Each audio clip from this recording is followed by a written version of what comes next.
Oh, hi, Mary. Hi, everyone. Liz, hello. I don't know. How are you?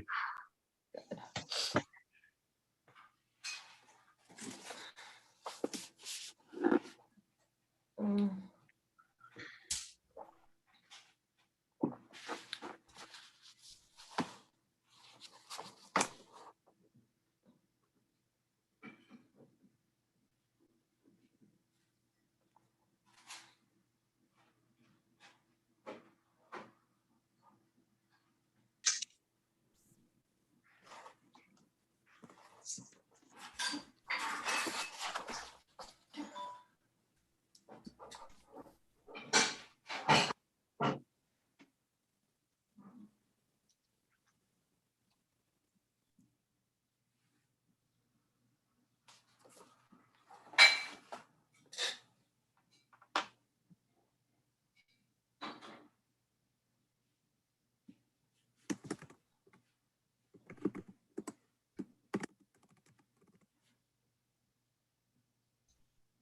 Hey, Gerard.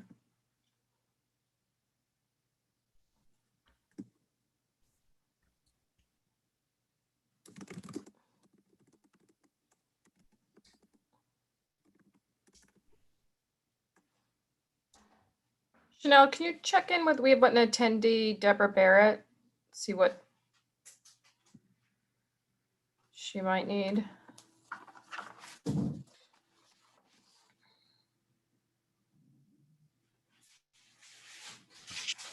Hi there. Hi. So I'm not sure how this meeting is conducted. Do you just listen and then comment? Yeah, so you're an attendee from the public today? I am. Great. Okay, so we're gonna move you along back to the attendees, but yeah, thank you for the reminder that I should go over how this all works, which I often fail to do. But yeah, there'll be opportunities for the public to speak in sort of an order, and I'll go through it and go through how many minutes you have to speak and all of that. So welcome. Okay, and just one quick question. Can we put questions in the chat or raise hands or how? I would prefer, this is just personal preference, that you raise your hand and then Okay. we'll let you just ask it and get it on the recording. I mean, we also sweep up things from the chat, but I prefer not to have meeting stuff happen there where Okay, thank you. possible. All right, let me just see if we've got quorum now. Hi, Jay.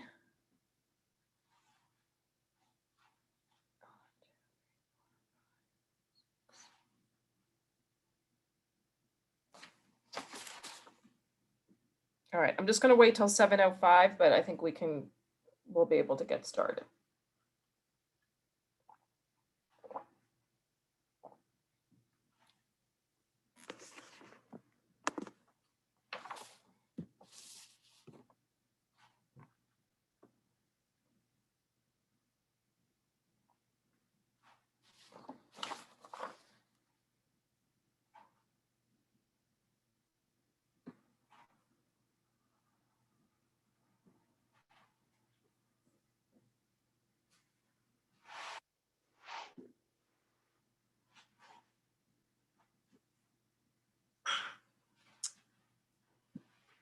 Okay, one more sweep of the.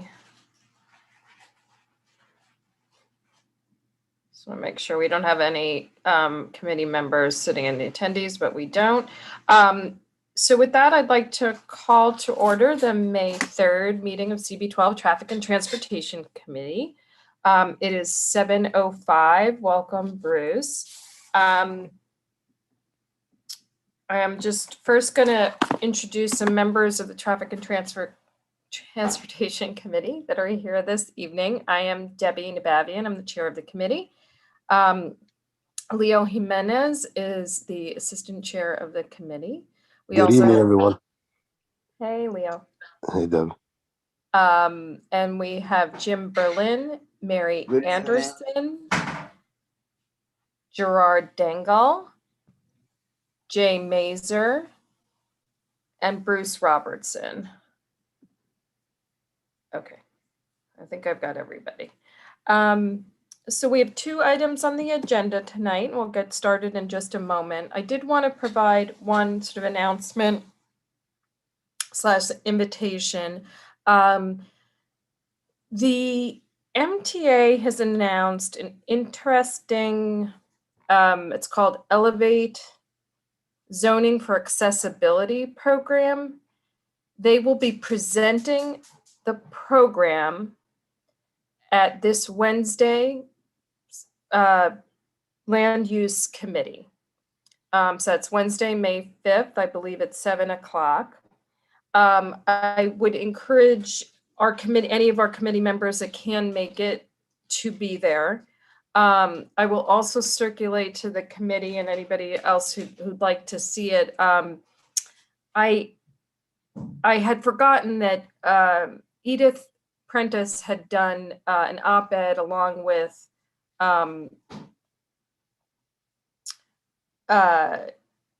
2 other disability advocates, and I think the sort of commissioner of people with disabilities for the city, et cetera, in the Daily News. So that I'll send that summary out about the program. It's something that she worked hard on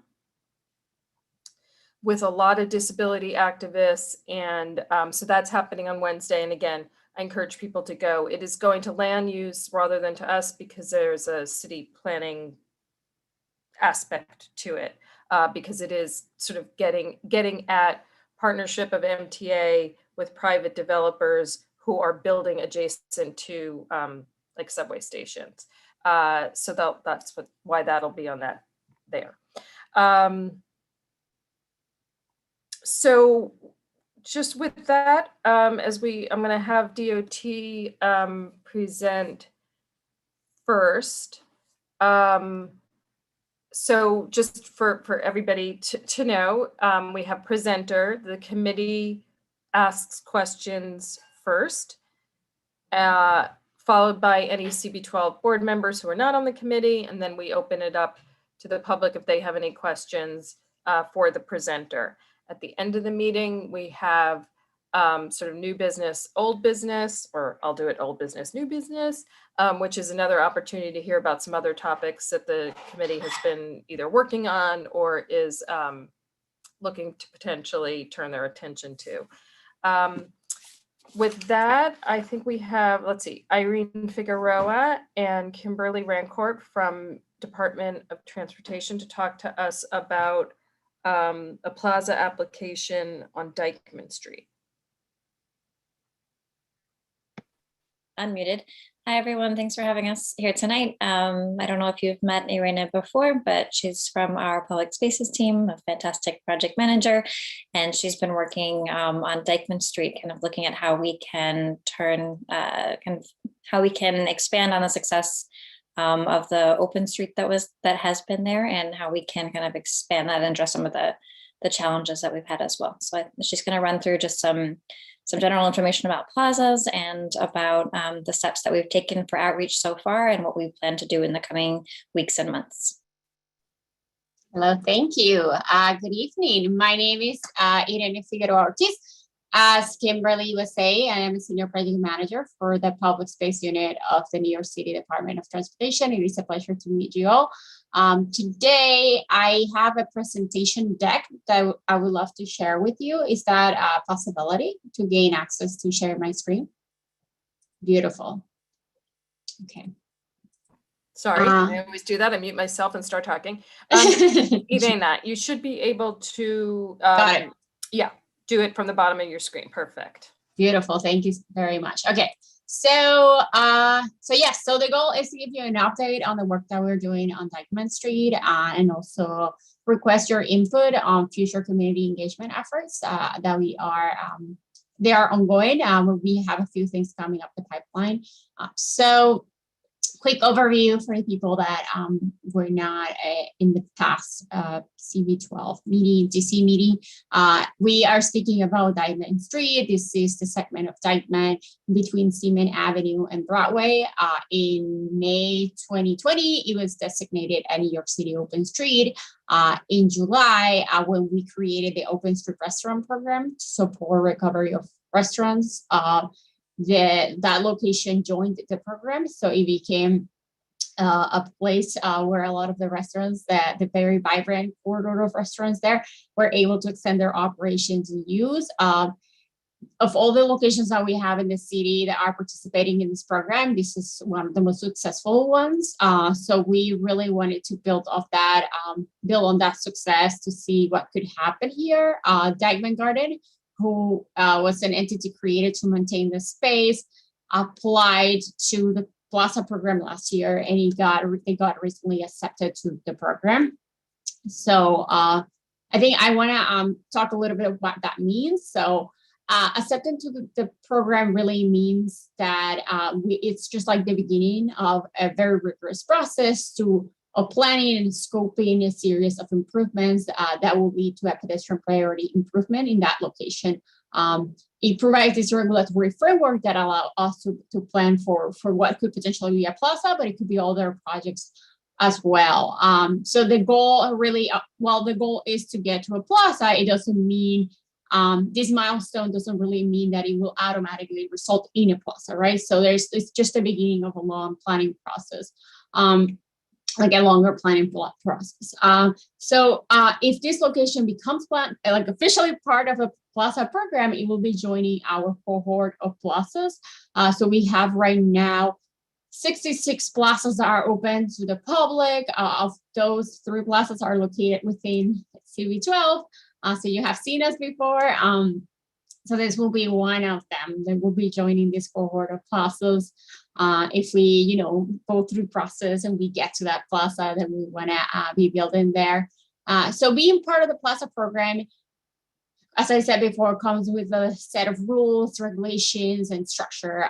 So the goal of the Plaza program is to provide high quality public spaces that are accessible to everyone. So it's really about creating a public space, but a lot of things can happen, programming, but also passive creation.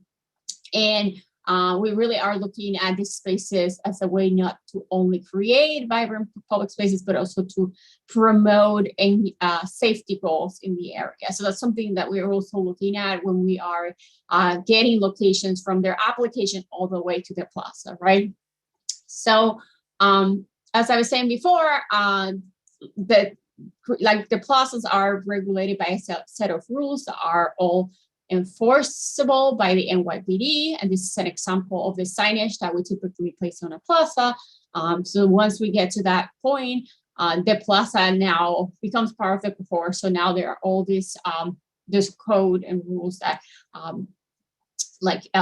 part of the space, right? A new layer. And it also comes with actually installing the signage, right? So another layer that comes with participating in the program is the maintenance layer. So right now that's already, for example, happening in Dykeman. They're doing an incredible job, a great job at maintaining that space. But when we when we get a location into the Plaza program, we come up with a robust maintenance plan with the maintenance partner to make sure that this is happening sustainably. And again, that we're creating a space that is inclusive for everyone in the community. The other layer that goes into another aspect of being a part of the Plaza program is that the location is automatically listed in SAPO. This is the Street Activity Permit Office, as a location that can be programmed. So it's no longer a street, it's a plaza. So that means really that anyone can apply for a permit to do a program, like a programming thing there, like either a dancing thing or a pop-up library. So that's another thing that comes with making a location a plaza, a DOT plaza. And that is a really exciting thing about that grants and maintenance partners and people in the community, is that now they can do, they can host cultural events here and do other things. Aside from that, there's obviously like physical improvements, right? So we are going to be changing the physical conditions of the street. For this specific project, we're looking at using our interim public space toolkit. So you have seen this all over the city, I hope.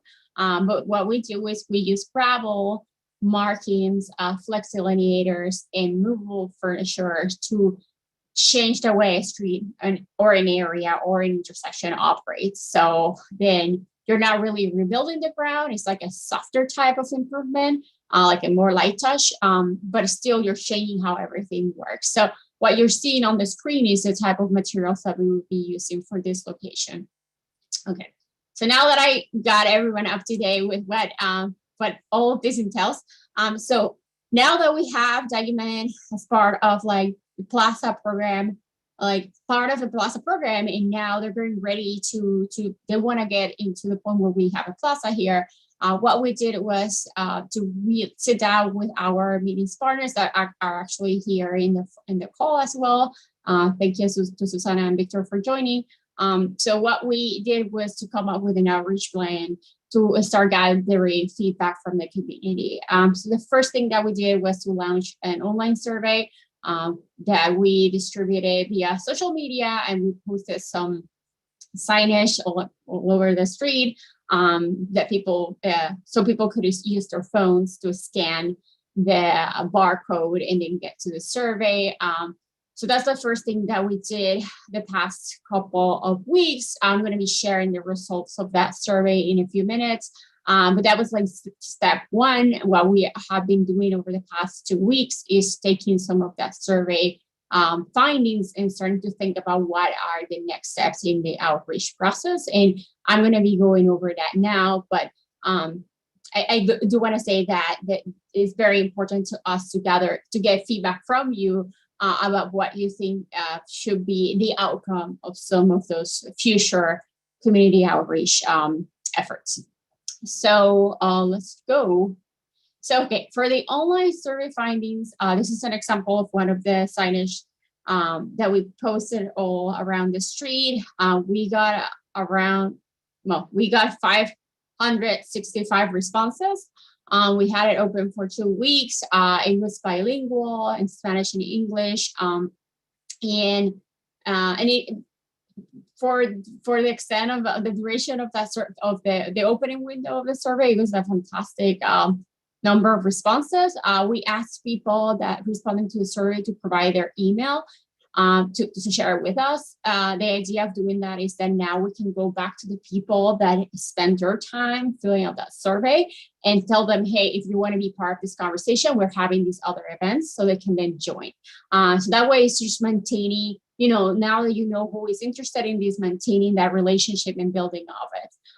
So let's take a look at who are those people that responded. So the majority of the people that responded to the survey live in the community. This is a question where we asked people to tell us like their relationship, and it could be more than one answer. So it makes sense. So we got answers from locals, people that live in the community and that do some sort of commercial activity in the community.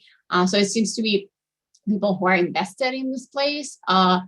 We also asked them about how often they would go to the open street, and it seems like the majority of the people were visiting it regularly. And you're going to see another of the questions, actually, I should have put it after this, but one of the reasons for that, I think, is because people are using that stretch as part of their commute. So the mode of transportation, makes sense. It's mostly people walking. I think that's the goal, right? Was to create a place for people to walk safely. So this is like what we're seeing. The other two things that I found interesting is the use of personal bikes and bike share, because I was surprised that people were still using that area for that. I was standing there a week or so ago, and I saw a lot of people cycling still through the open street, like sometimes on the sidewalk. So it seems like there's still that network. There's still a need to accommodate some of those cyclists in the open street area. We also asked about frequency or like usage. When exactly is like that peak time? And we found that the peak days are during the weekends, and then the peak hours are during like evening, night. So what this tells us is more about kind of like active programming, and like when exactly, if we're going to do some programming, when exactly that should happen. So for example, classes or activities that require group classes, this could be like a good time to do it. And then during the times where you don't have that peak, then you can have spaces that are more for passive recreation, but it's still understanding that the Plaza is being used every day. So these are the type of things that when I look at the numbers, I'm thinking about. What I was saying before, so people are using it as part of their route. And then we asked explicitly people if they wanted to see a plaza here, and we also explained in the survey what it meant. And it was pretty popular, it seemed to us, like the option. So that's, it was exciting to see. And then the other thing that we were asked people is about activities. So we wanted to understand, okay, so people want a plaza, okay, that's great. And then we need to understand two things: what's happening physically in the space, and then how are people using it or want to use it in the future. So what you see here is a graph that shows in the hash line the way people have been using it, and the solid bar talks about the way people want to use it in the future. So it's a good way to, I like to compare both, because it starts telling you aspirations, right? Like what people really want to be using the space for. So I think that the activity that had the highest discrepancy between what happened this past year and what people want to see there was outdoor group classes. So clearly people want to see more community programming here. And that's something that we have been thinking about with the maintenance partner in Dykeman Gardens, about how can we bring some of that to this location. And then, as I said before, we also wanted to understand more of those safety concerns, like how people feel in the space is really important, because sometimes it's not only about physical safety, it's about psychological safety. Do you feel? It's also important. So we were asking people to tell us a little bit more about that, and we asked 3 questions, or we made 3 statements, and we asked if they agreed or disagreed with them.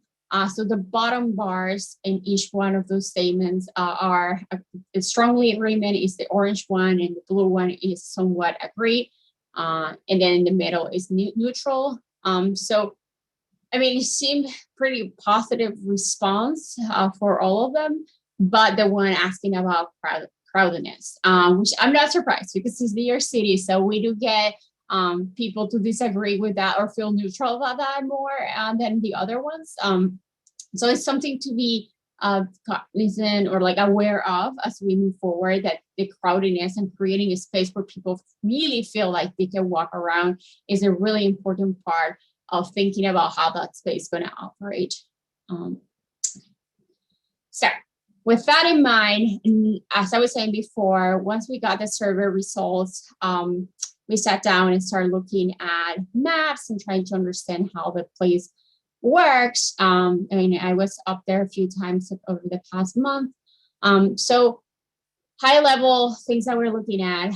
So vehicular access, right? So if we make this a plaza, that means that we will be closing it and it will be off the grid. So that means that we need to understand how the cars that were previously accessing that block, where were they trying to get, and how can we make sure that they can still get there?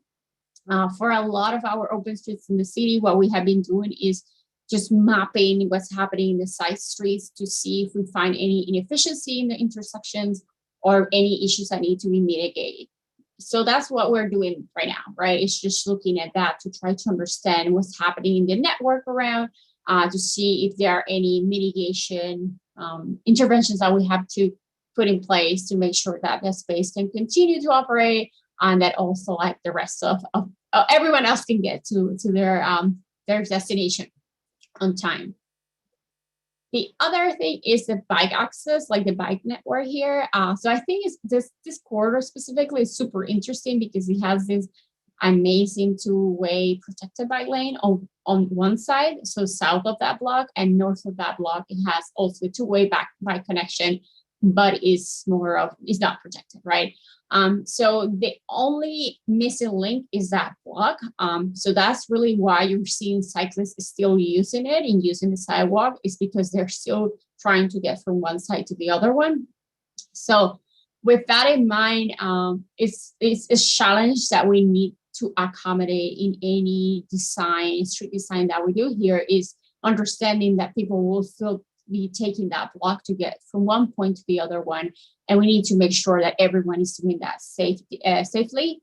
It's especially a huge challenge when you're creating pedestrian priority zones, because the speeds of all the users are different. So you have to really create a space that accommodates for all of that.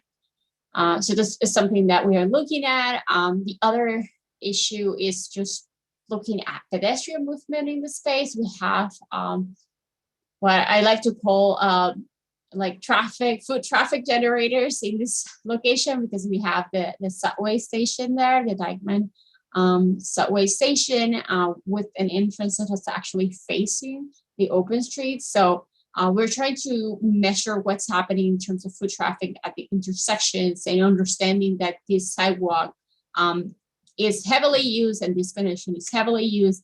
And we need to make sure that that can still happen safely. And yeah, that's pretty much it. Okay, so what we're doing now, and the reason why we're here today, is because after taking a look at the survey findings and making a preliminary assessment of the location, which is ongoing, of course, but we're getting ready to go back and talk to people and have an actual conversation with people, and talk about potential design solutions for this location, so we can start thinking about physical design. So we have 2 events that we planned in 2 weeks, and the other, around 2 weeks from now. One of them is an in-person community, outdoor conversation. So we're going to be setting up a table at the Dykeman Open Street, and have some mapping exercises, socially distanced, and just talk to people about this project, and just get them to draw on some mapping maps that we're going to have, or just talk to us about what they think are good design solutions for some of the challenges that we have here, and then also hear about what they think are the challenges. We also want to keep that venue open on that conversation. I also like to hear a lot about community assets, what people think are things that really work here, and how can we elevate that. And I think that that's a really important question to ask when you create public space, because part of that is celebrating the things in the location, in the community that work and that are worth to be celebrated.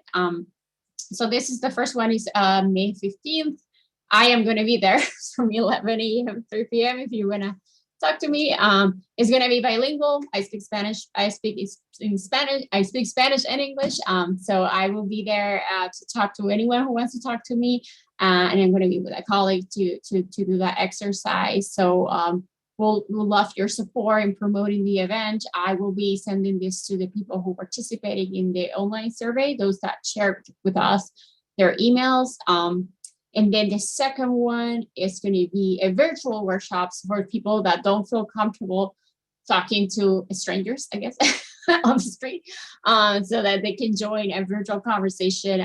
So it's going to be more of a town hall kind of setup, where we're going to be giving a presentation and then opening it up for conversation. We're going to be also having simultaneous translations for those who feel more comfortable speaking Spanish.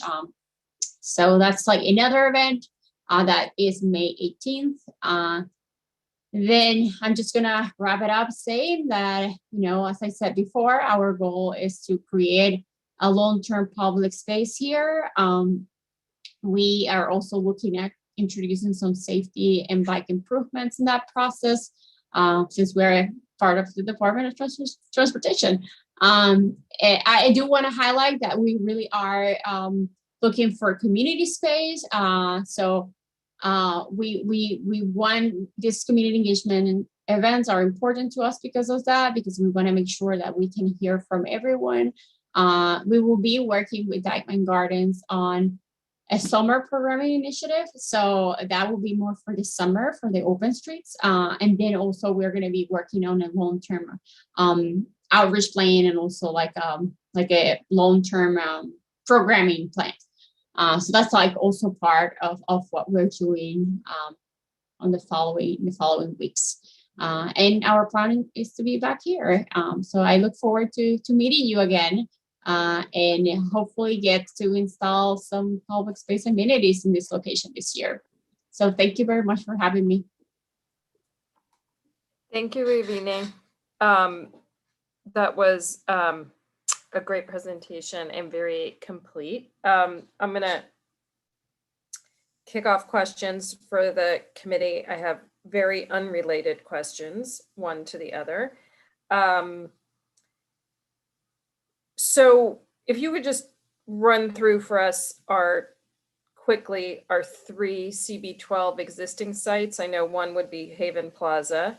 And then sort of as a related point to that, just like what kind of utilization data do you guys look at and collect once you have a site in place? That was obviously a hot issue and one we'll need to come back to with Haven for a variety of reasons, but I'm just sort of curious of how that goes. I mean, in this case, obviously it's been there and we see how highly utilized it is, so it's a little different, understanding that the uses will slightly expand with it moving into the Plaza program. Impressive, 565 responses. I just want to say that. And then unrelated, and that mode of transportation of how you got there, like it didn't add to 100. So I'm just trying to understand that slide. And it has been an issue that this committee has dealt with, I think, as you know, of the broken bike lane over Dykeman. So we will be interested to hear how that might be addressed. And I'd just like to highlight, we did have, a concept out there that sort of related to moving the whole bike lane onto Riverside west of Broadway. But we'll look forward to seeing what you come up with here to sort of reconnect that world.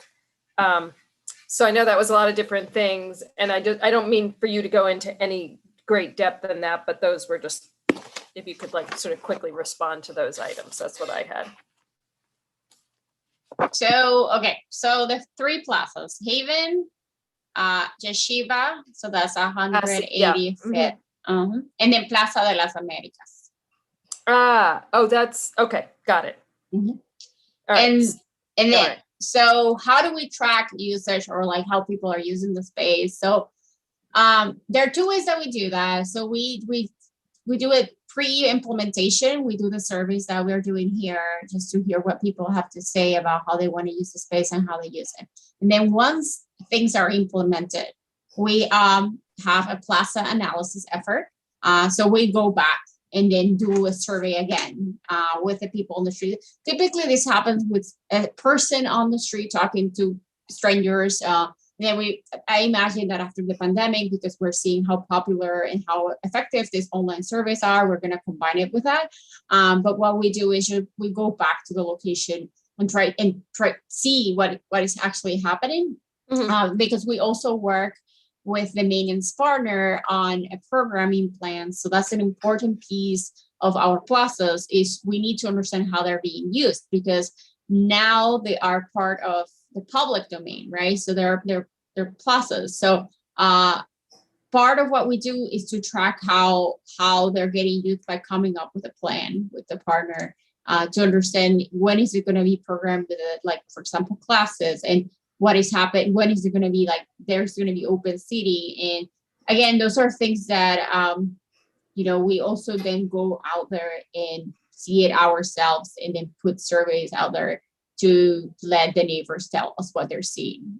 So it's a combination of things. So it's like reporting from the partner and then also reporting from the community. So that way to make sure that the information that we're getting is matching. Okay. And then there was another question. I'm sorry. Just the mode of transportation page that showed like 89% of people show up on foot, and then 25 are on bikes, and then I was. Oh, you know what happens? We allow for people that you're right. I don't know why this looks like that. Like I probably messed up the numbers. But what happened is that people, no, I didn't mess up the numbers. So what happened is that we asked people to select all that applied. And of all So the people, they chose walking as their option. And some people didn't only choose walking, they also say personal car.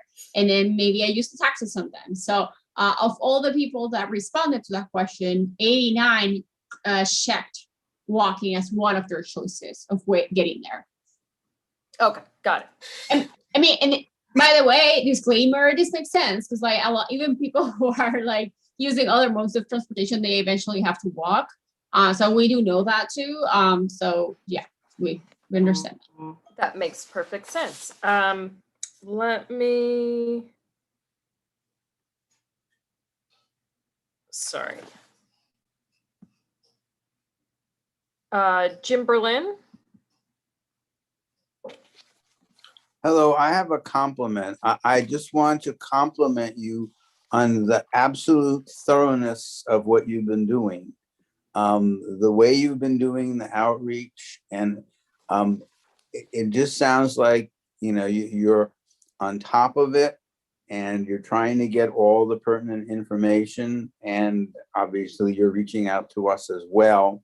So I just wanted to tell you that obviously nothing is perfect in this world, but I wanted to tell you that I'm very, very pleased with what I'm hearing, and keep up the good work. Thank you.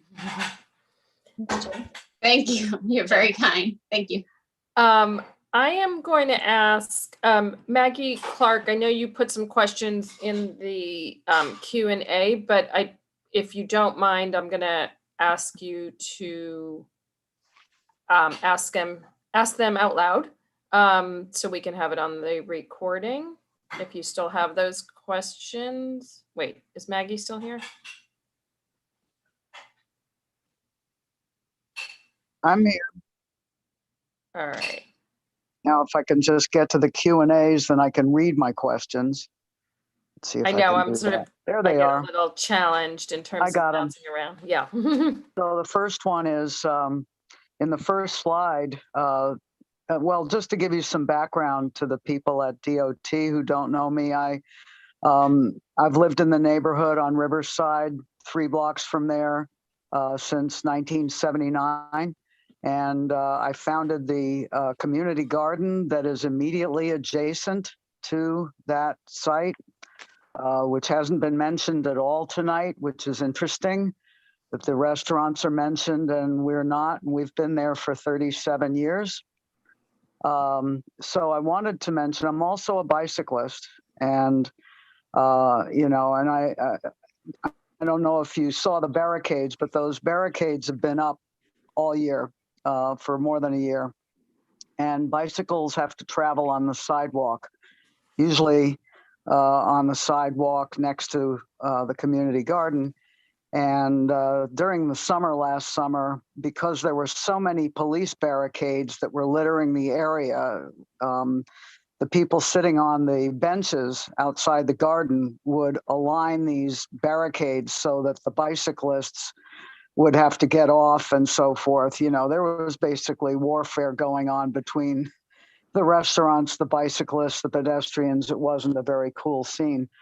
So I wanted to bring that to your attention, and you know, and I see that you're going to do something about allowing bicyclists to use that, because there is, after all, a bike shop, the only one in the whole area, that's right on the other side of that. So maybe to answer the question, how, are you going to have a publicly accessible bike lane available all the time? Jump in. So- All right. Well, go yeah. ahead.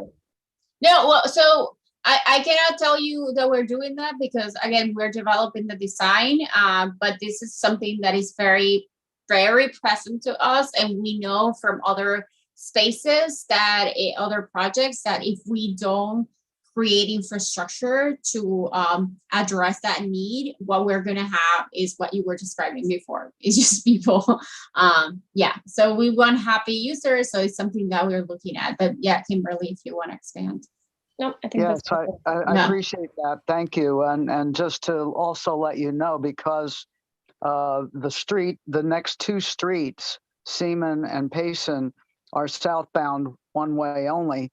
If a bicycle had to go around on Riverside Drive, they would have to go all the way down to Henshaw Street. That's 3 blocks, and then make a right turn, go down the hill, and then come back to tread. So it's a big circuit there that if bicycles could not use that 1 block stretch.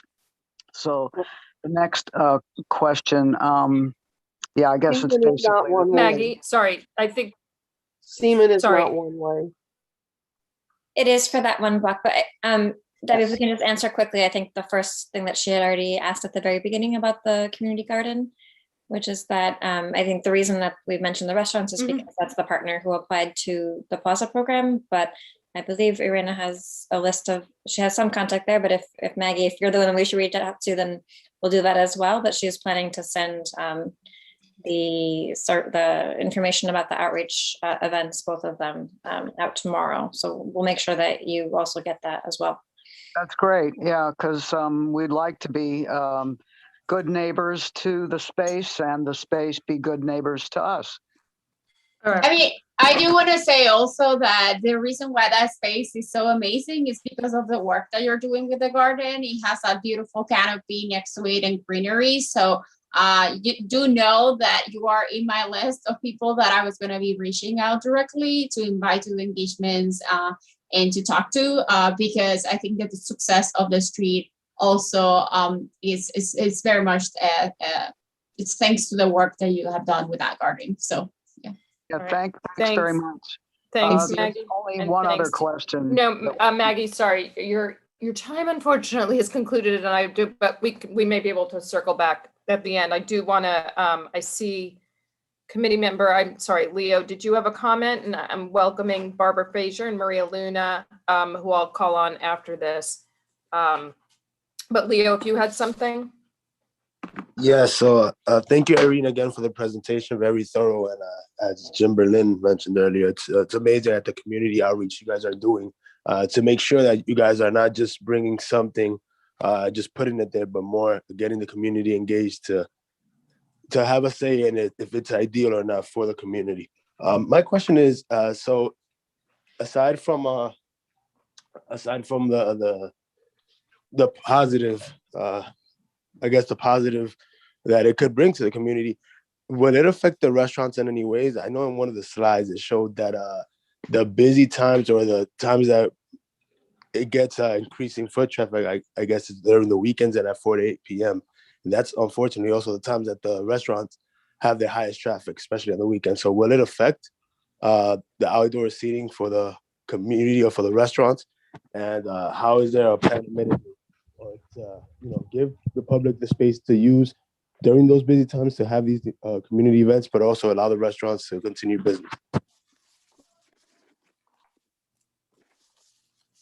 That is a great question. It is something that's the reason why we're developing an programming plan with Victor, Susana, and the businesses, is to make sure that we can have some of those outdoor dining activities that are bringing vitality to the place, but also accommodate other uses, such as it could be just open seating so people can sit out there without having to necessarily be part of a business or be buying something.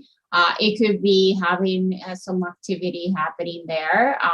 But I think that what we are doing here, which I think is going to result in a great project, is really a balancing act to understand the things that really make this place great, but also create more room for new things to happen here. So we have that in mind, and that's precisely the sweet spot that we're trying to find.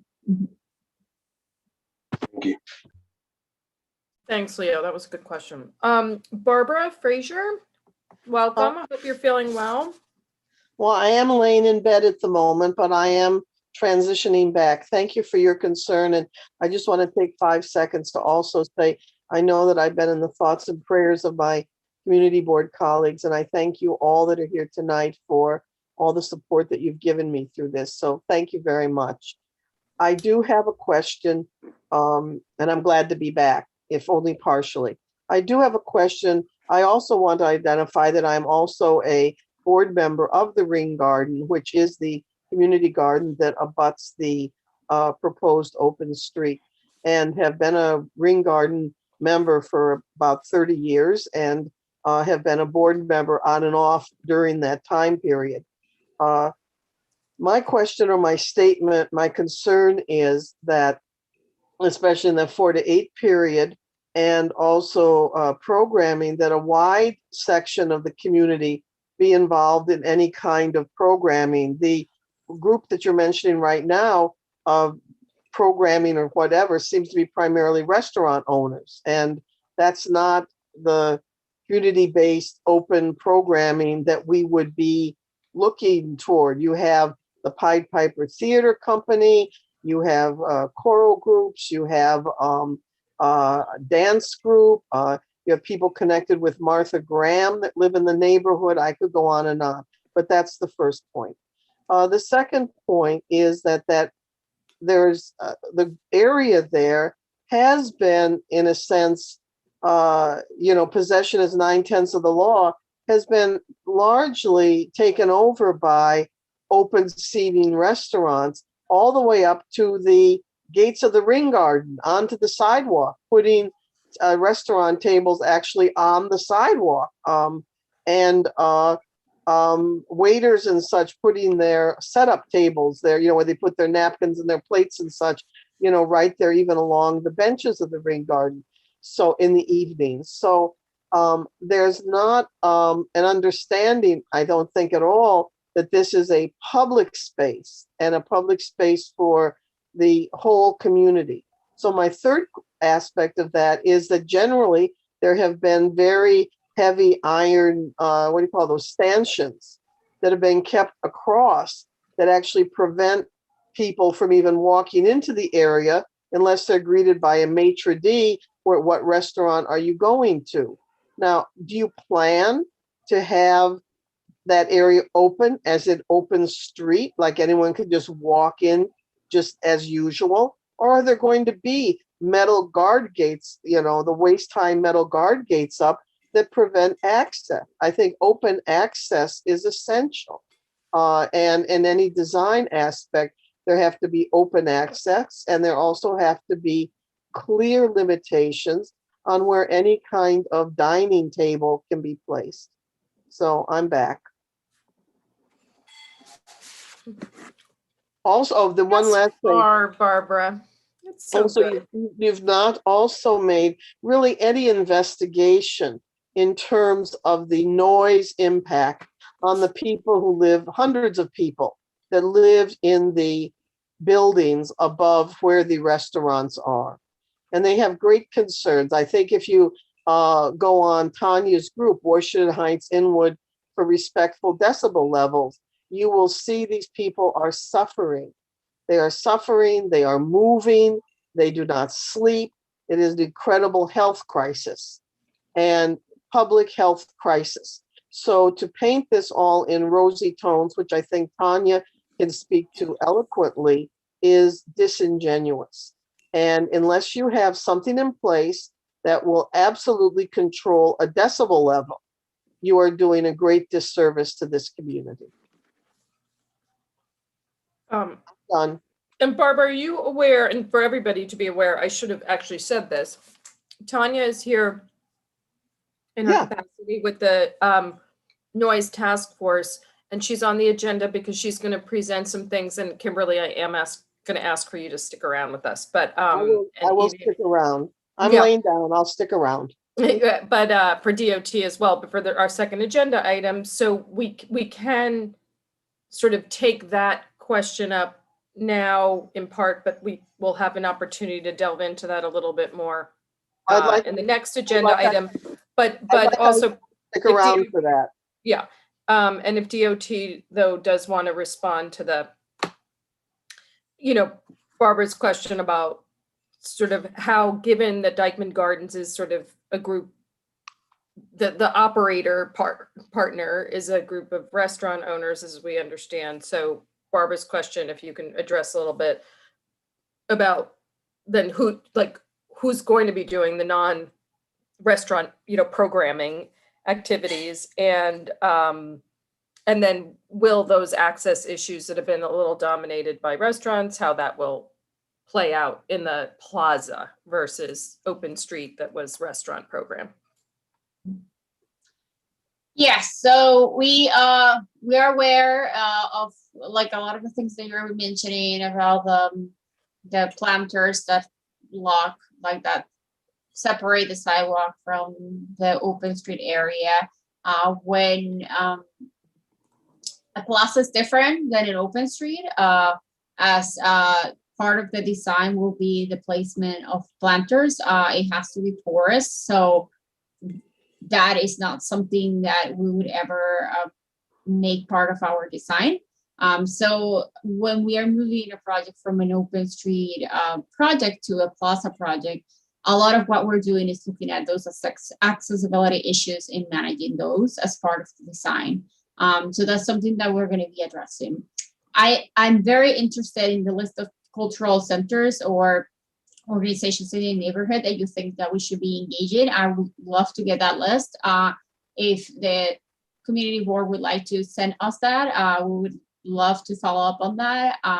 So the thing with a plaza is that any of those organizations can contact SAPO or contact us and say, hey, we want to do an event there, and they can just go and do the event there. They don't really have to ask the maintenance partner for permission to do the event. That's part of doing a plaza, is that any cultural organization that wants to take a street permit to do an event will be able to do that, as far as the Office of Street Permits allows that to happen. So that's another thing. We are working with restaurants because they are our maintenance partners. However, they have been showing huge interest in becoming a steward for the space, not only for their operations, but also to enhance the cultural wealth of the neighborhood. So we will continue to work with them on making sure that that is an essential part of their management plan of the space. But again, as I'm saying, it will be great to engage some of these organizations. We can let them know that the plaza is open when it's open, and explain what that process is to get a permit to use the space, and they will be able to do that as far as they follow the specifications and instructions that the Office of Street Permits requests from them, depending on the activity that they're going to be doing there. All right, thank you. Maria Luna? Oh, thank you so much, David. My question is going to probably make some people laugh, or some people said Maria Luna is crazy. I was one of the people who originally supported the Yeshiva Mall areas and opening up the streets to the people, since we have limitations for people going to the beach and things like that, and participating in small programs within our community. My concern is about the upkeep of the area. We have on the 175th area a comfort station. We had problems on keeping that clean. If there is any plans in the future to have something like that, comfort stations, that, some of the restaurants are not going to allow people to go in and use their facilities unless you are a patron. And so who's the responsibility? There's a coordination between DOT and the transportation and the sanitation department to keep those areas safe and clean. It's extremely important that we need to have not just an open area, but something that is attractive, that is going to make sure that people come and participate in certain, few activities. So is there any way to see something like that around the Haven Avenue Plaza, the Dykeman, and the other areas that are coming along? I think there is a great opportunity for the communities to have places that they can just go. It's just not to just go in front of their buildings and people will complain about the noise level and things like that. So I think this is a positive. But I am also interested in sanitation and also making sure that there are facilities for people, especially elderly people and people who have children. Thank you. Thank you, Maria. DOT, can you provide some info on comfort stations? That's a good point about not everybody's a restaurant customer. Yeah, no, I mean, I understand that point. I think that we are limited here in provision of facilities, just because we're not, I feel like it's not something that tends to be part of the scope of this type of projects. They have limitations, and that is one of them. But maybe Kimberly, who has experience with more projects than me, can speak to that as well. I don't have an answer on this one either. I have, it's a really great point. I haven't had it come up before. I know that we've put in lots of plazas around the city and probably haven't had the opportunity to add those kinds of facilities. And it's certainly a challenge citywide, plaza or not.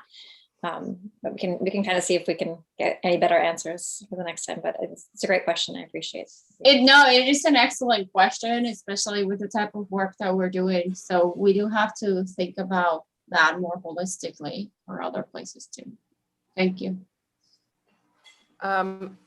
All right, so we're going to take 2 more questions from the attendee group. Again, you have 2 minutes and then an additional minute for response, so a combined 3 minutes at most. Jennifer Bristol, did you have something for this topic?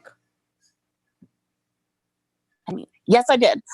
Thank you so much. Thanks for your presentation. As someone who lives in the community, I was excited to see that this was going to possibly become a plaza, but now listening, it sounds like it's partially a public plaza, partially an extension of outdoor eating. And if that is the case, are there other examples in New York City where this has happened? Because then it doesn't really sound like a plaza. It sort of sounds like outdoor eating, and when it's not being used, it's for the public. Thank you.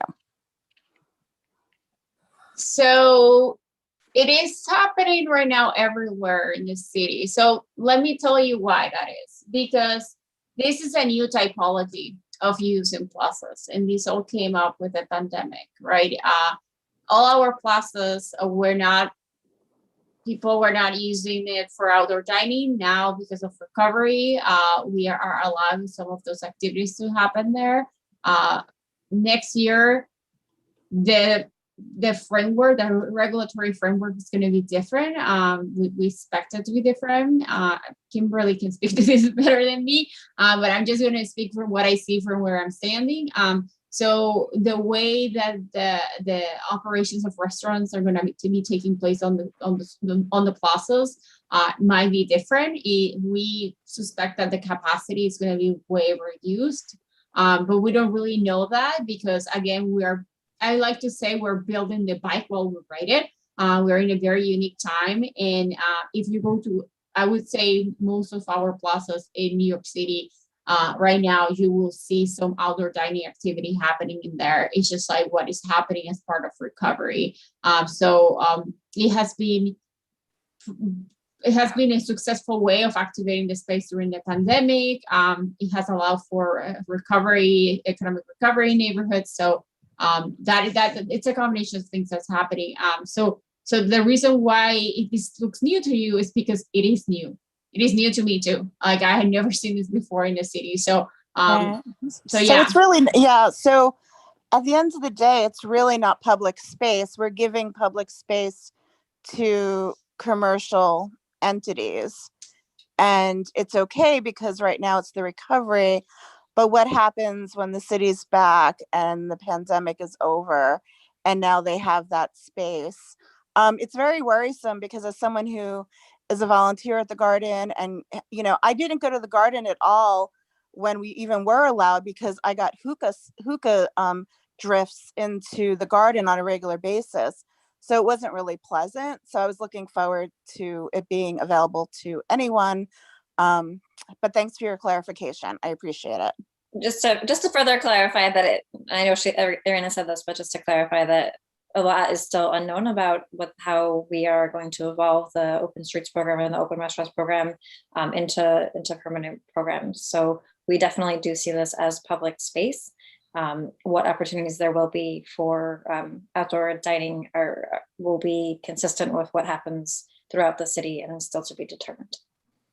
All right, thanks. Thank you, Jennifer, and thanks to DOT on contending with that issue. So we'll definitely look forward to hearing more of that evolution. Last on this topic, I'm going to let Dimitri Katumbas Hey, Debbie, I'm finish sorry. us up. Yeah. Hey, Debbie, I'm sorry. It's Leon. If I can just have a request, if Irene or Kimberly can send the community board office a flyer for the May 15th event, just so we can circulate in the community. I saw in the chat, and a lot of people were asking, that they would like to give input. Are we giving input to the people in the direct community? So they can circulate it so they can go out and speak to Irene in person and voice their concerns as well. That would be much appreciated. Yeah, we'll be sending both flyers for both events tomorrow morning to the CB and a bunch of other stakeholders as well. Thank you. You are the first person to know, the first people to know about this. Yes. Sorry, Dimitri, did you have something you wanted, or were you putting your hand down? Yeah. Hi. Go ahead. Okay. I just wanted to ask DOT if this is the first open street going through the Open Plaza program, and if there are any other current or future open streets going to be converted through your program. And I don't know if I missed it, but I just wanted to see the status of the Haven Avenue Plaza. Is it still a pilot, and for how long? And if it becomes permanent, is there any changes in terms of like how it can change physically in terms of like more street furniture, or like, is there any framework policy once it becomes permanent? That's it. For the first question, it's the first one in Manhattan. I'm not sure about other boroughs, so Rena can maybe answer that question. We are looking at different treatments for other open streets that have been throughout the city, whether it's maybe in some cases it might become a plaza, in some cases it might become some other type of new treatment, a shared street or something else like that. So this is the first one, I believe. Unless is Broadway Boulevard, would you put that in that group, Irina? I wouldn't put it. Yeah, I would say, yeah, Broadway Boulevard has been an open street and now it's becoming full plaza. But I think, yeah, I guess you could say that. Yeah. Yeah, it would be that one. Why is there a distinction there? The Broadway Boulevard one? Yeah. Because we started doing some improvements before. So it's not the first time that we go there. So we took over a parking lane to create some basically more space for people to sit outside. So I like to think that it was an open street, cars could get through, but I put it in a different bucket just because we already had started a longer process with them. It's a long-term vision for Broadway downtown. Right. Yeah. And to clarify, Dimitri, your second part of your question was with regard to Haven or with regard to this? The Haven Avenue is still a pilot, I was asking, and for how long? And in terms of like if it becomes permanent, there change of framework in terms of adding more seating, furniture, or is there a different scope with it becoming permanent? So in that case, I wasn't part of the conversations, I don't think yet. I hadn't started in Manhattan yet when that was going in, but I don't remember it being called specifically a pilot. That doesn't mean it wasn't, but that's not what I recall. But all of our projects that we put in temporary materials, we always have room to kind of tweak and reevaluate, and then look towards potential longer term changes. Okay. So I don't have any solid answers on Haven, but I do know that we would love to come back to talk to CB12 about it again, give an update in the coming months. So basically, Haven is done. You're not basically tracking it or watching it.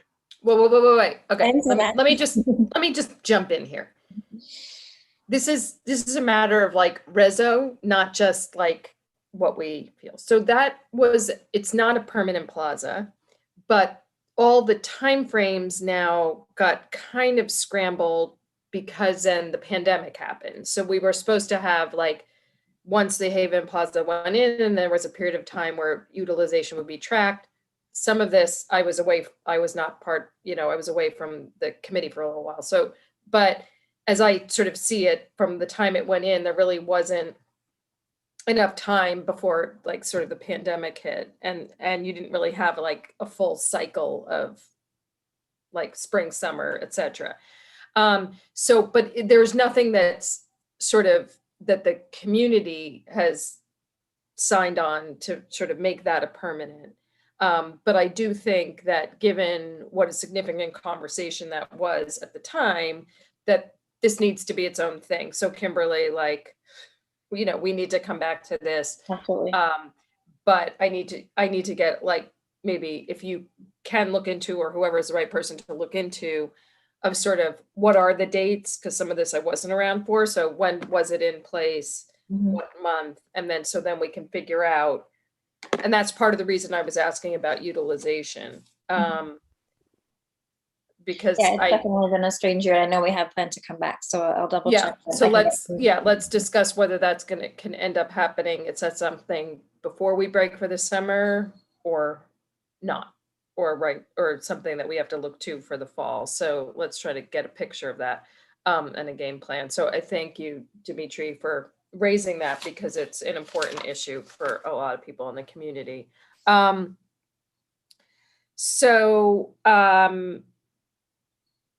I guess what I'd like to do, and I see you, Catherine, but I'm going to ask that we have Tanya present, and Kimberly, if you can stick with us, that would be great, because I actually should unshare their screen, please. Yes, an unshare screen, and Kimberly, for I will warn you that all our old business, and I think our new business, everything touches DOT. So as long as you can hang in with us, we will. Believe it or not, I have class after this from 9 until 10:30, but I'll stick around for as long as. Okay, so we're just going to try to move this along and get your input before you turn into a pumpkin.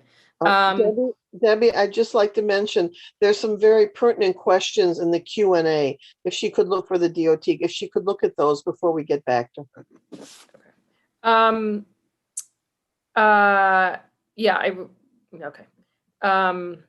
In the main, I'd like, as much of the meeting that can happen on the voice, the better. So Tanya Bonner, as people may know, has done a lot of work on sort of the noise and quality of life issues that sort of really spiked last year during the pandemic.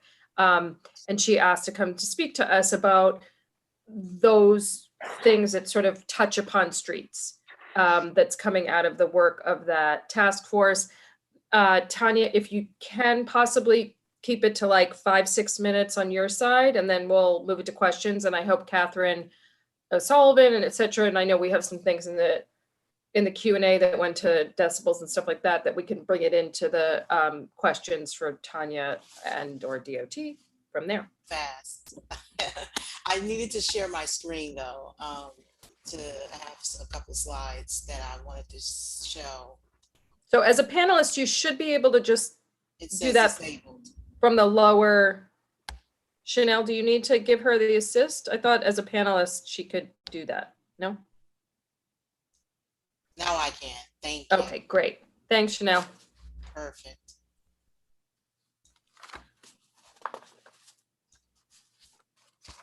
Okay, so as Debbie, louder if you can. Richard Allman, I didn't see your arrival. Hi. Is that loud? Is that louder? There's something that's keeping your volume down. I don't know what it is. Can people hear me now? You're fine with me, Tanya. Okay. So as Debbie, first of all, thank you for allowing me to come to give an update about the Wahianwood Task Force on Noise. I'll start out in giving a little bit of the problem very quickly, and then I'll tell you a little bit about the task force, because I know there are a lot of people in here who probably are not fully aware of the background of the task force. We'll talk about a few bullet points of findings and some of the recommendations. And these are things that are specifically geared towards, we'll look at specifically things geared towards streets. And then I can take questions. Okay. Basically, when we talk about noise, I think it's important for people to understand what it is. And our task force has been very privileged to have people from Columbia University and other academic people who study, whose focus is on environmental impacts on communities.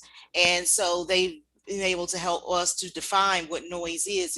And as this screen shows, noise can be defined simply as unwanted sound.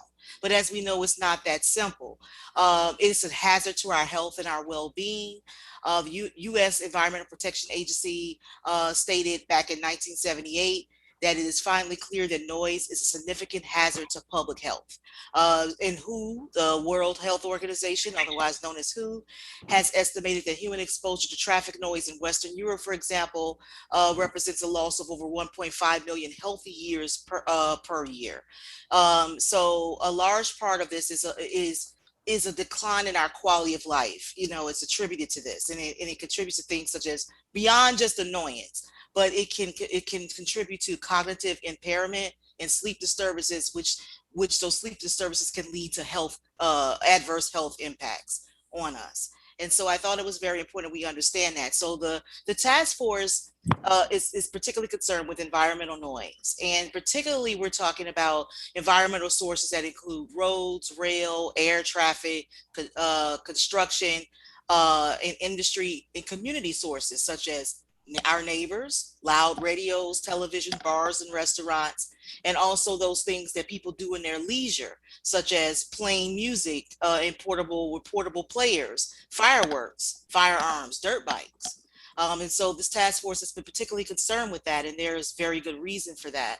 As many of you are aware, 2020 was a very challenging year for this community, and the Manhattan Borough President's Office was very gracious to share a lot of data that we also can access, but they made it very easy for us to see how we as a district compare to other districts, community board districts in Manhattan. And we had the highest rates of noise complaints across the board. As people may know, we had 17,800 street noise complaints from the period of just January 2020 to August 3rd, 2020.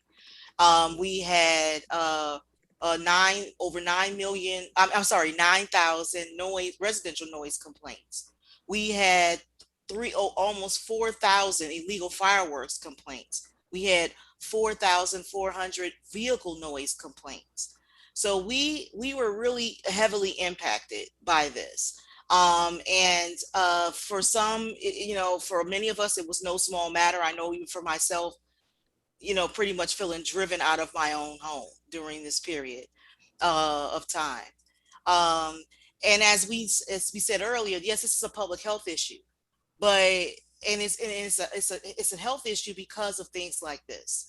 As many of you know, on the 4th of July, there was a fire on Nagel. And it was, started by illegal firework activity. Burned out an apartment building there. And you can see the photo with the devastation that appeared in the news. And so it's no small matter. It's not just people complaining. There are real impacts to this sort of activity. Excessive, unreasonable noise leads to certain activities that can really cause harm to people in our community. And specifically when we're talking about some of the problems that we've encountered in our particular community, in our task force, I asked some of our people who are community residents just like me and you to talk about where some of these problem areas are as it relates to like dirt bike and streetcar racing activity. And we can see the area, unfortunately, where this new plaza is going to be is also around in that same area where we're also experiencing illegal dirt bike and streetcar racing activity. And so people were, as you can see here, I don't have to go through all of them, but Seaman Avenue, Riverside Drive, Payson, Seaman, Riverside, Dykeman, and Seaman Avenue. These sort of areas are places where people have seen and experienced dirt bikes. It sounds like the Indy 500, as many of you are probably already aware. And the community has been hard pressed to figure out what we're going to do to address this and stop this sort of activity, because as we know, it goes on all day, it goes on all night, and it can keep people up, and it can be very disturbing. But there are some other areas too, as you can see. There's some areas, and also in Washington Heights, there's areas in Inwood that people identified as having these activities. And the task force itself has been working with NYPD to address it. Unfortunately, DOT declined to meet with us. And, you know, I tried everything I had to engage the Department of Transportation in our process and to engage in this dialogue. And unfortunately, they declined. They did say, you know, if we have some things specific that we think they should know about, we can email them. But, you know, we really wanted them to be at the table, because these are things that they would have the authority to sort of investigate, particularly when we're looking at some of these street issues. As some of you all know, we had a public hearing last August, and I want to thank Steve Simon, who is also a board member, who is the chair of the Health and Environment Committee. I'm also a member of Health and Environment Committee. You know, people, some of us on the committee have been pushing for years to talk about noise and what can be done about it. And so this is just a Zoom picture of some of, you know, we could see a lot of elected officials attended, other people attended this public hearing. And at the hearing, I said, you know, why don't we start a task force? Like, you know, people, you know, a place to contain all of these different concerns, in a way to be like an incubator for ideas of how to really address this. And so that's what happened. So subsequently afterwards, community members really wanted a truly community-led task force that is outside of existing governmental and political systems. So that even included, you know, us as a community board. And so they wanted it to be, you know, really reflective of the community itself. And I just want to correct, the task force is separate from the Respectful Decibels group. This is a separate entity, just so people are aware. You know, this task force is its own entity and did not come out of that group. We have been working since that public hearing time to form the task force. And I'm sorry. And we do, you can see our mission statement. I won't read the whole thing, but basically, as you see, we wanted to be a broad community-led coalition of neighborhood groups, local residents, small businesses, everyone in our community, be truly reflective of the diversity, the great diversity of constituencies in our community, to come up with solutions. But we want to work in tandem and in collaboration with city agencies, with our elected officials, with our other community leaders with our government, to really advocate for effective policies based on solid science. So that's why we really engaged with, with people who have a solid academic background at Columbia and other institutions, to give us a solid education about what noise is and how it impacts us, so that we can approach this, from a really strong foundation, and when we're making our recommendations. Just a little bit about the task force very quickly. The task force has 21 members. They have a total average number of years of 22 years in the community. So there are people who've been here a very long time. These are not people who just arrived. These are not quote unquote gentrifiers, colonizers, the things that sometimes we hear when we talk about people who are concerned. A lot of these people are longtime residents. They have owned businesses for many years in this community, have children in the school system. And so, you know, they really are able to bring nuance to this very complex issue. 13 of them live and or work in Washington Heights, and 9 live or work and or work in Inwood. Sorry, Tanya, you're kind of pressing the time limit. Can I just kind of move you towards like the items that are like directly for DOT? Sure. I'm sorry. It's okay. Yeah. It's okay. I just wanted people to know a little bit more about the task force. Yeah, that's appreciated. Because I'll probably get those questions. Okay, so as I said, the DOT did not attend our meetings, but these are some of the people who did, and we're very grateful to them. Thank you. We came up with some, I will just skip along to I do want to say this in terms of findings, because one of the things that we have to be clear on is that a lot of the stuff that we're talking about is either against city regulations or outright illegal. So we're not talking about anything that is not in those categories. We feel that there's a lack of clarity on city agency enforcement roles and boundaries. A lot of community residents don't know who is in charge of enforcing what, and we need better collaboration between city agencies, and that includes DOT, to collaborate with us and with other city agencies to come up with some solutions. I am going to share with you some of the recommendations that we have. I have to do it a different screen because it's a lot of them. Can people see that? Okay, so we came up with some short-term recommendations that we feel can be accomplished in the short term, and we came up with some recommendations we feel can be accomplished in the long term. So in the short term, we're talking about these things if can just be implemented now. We want, and particularly when we talk about the streets, we want regular joint inspection points, choke points at bridges and other key hotspots, which are known for illegal dirt bike and vehicle activity. So we're asking for the NYPD and the Department of Environmental Protection and DOT to work together to initiate those joint operations to identify those points where these dirt bikes and vehicles are coming into our community and disrupting our community. And we also want the NYPD to really work with other precincts, to where it is known these dirt bikes are being stored, and prevent them from entering the community. And we think that this is something that your committee also should be concerned about, because wherever they're being stored, if we could tackle that, then we could prevent some of those bikes from entering into the community. We want DOT to install speed cameras in known hotspots and outside of school hours. And NYP, of course, to follow up with hands-off ticketing, right? But we do need DOT to be able to, really investigate where these speed, work with us and other city agencies about what where these known hotspots are, and install these cameras.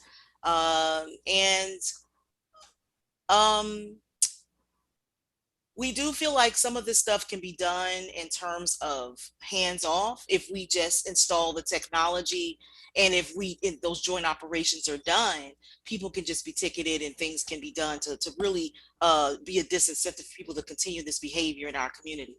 We're also asking people to support 2 pieces of state legislation that both target street illegal dirt bike and vehicle activity. And we did have both of these senators who sponsored these legislation at one of our meetings in December. One is the Senate Bill S8980, which is the Furious Act, and the other is the Sleep Act. Basically, Senator Andrew Gennardez, the Sleep Act, which stands for Stop Loud and Excessive Exhaust Pollution Act. Basically, you have these cars and they alter their mufflers, and we all have heard them. They sound like guns. They sound like gunshots, and it can be very disruptive. But that's illegal, actually, to do. It's illegal to alter your exhaust. But what this bill would do is it would increase the fines for doing that from $150 per violation to $1,000. That's one thing. Right. Tanya, I'm just going to break in because a lot of this is, NYPD focused and is enforcement related. And I know that's a tricky thing because it's enforcement on our streets. But so just pulling this out, just to wrap up. Well, these are some of the short-term, recommendations. I do think if to sum this up in terms of just, what I'm trying to say is that it is very difficult, and that's been part of the problem of addressing this issue. Everybody's trying to work in a silo.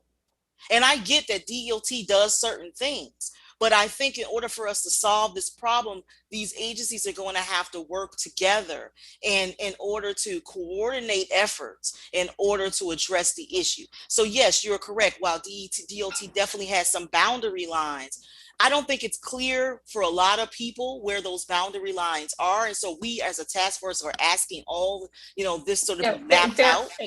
Yeah, no, and we, all right, so and that's one thing. But yeah, so I just think that it's important that people work together.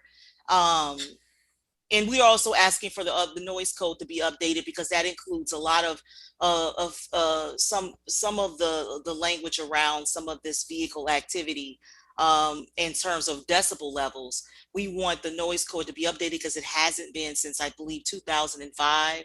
And so we are currently working with DEP and the City Council on that as a task force to move that along.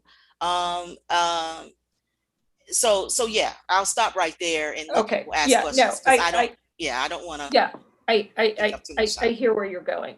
So let me say a few things and then I'll ask Kimberly to sort of straighten out where I've not portrayed things appropriately.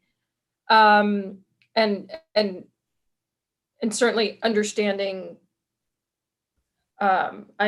understanding the bigger point, the biggest point, which is that, this is a big, complicated problem that, people, we just haven't, there hasn't been a lot of forward movement and a lot of wins in addressing a problem that I think everybody sort of recognizes. And it does feel like it's one that needs sort of concerted and people talking to each other. That said, certainly this committee gets a lot of requests of the nature of things that are not permitted or, are happening. And then because the enforcement isn't happening completely, then people want to change on a street. And we don't change our streets generally because laws aren't being enforced. We do change our streets when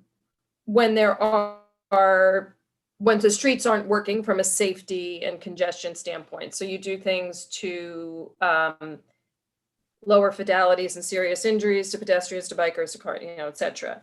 You try to address congestion, et cetera. So there have been cases, and certainly, like, for example, this committee resoed and a lot of community stakeholders signed a letter with respect to Amsterdam north of 181st Street, which had issues like excessive speeding, but had, there was sort of like a confluence of safety issues, and then this board asked DOT to look into that.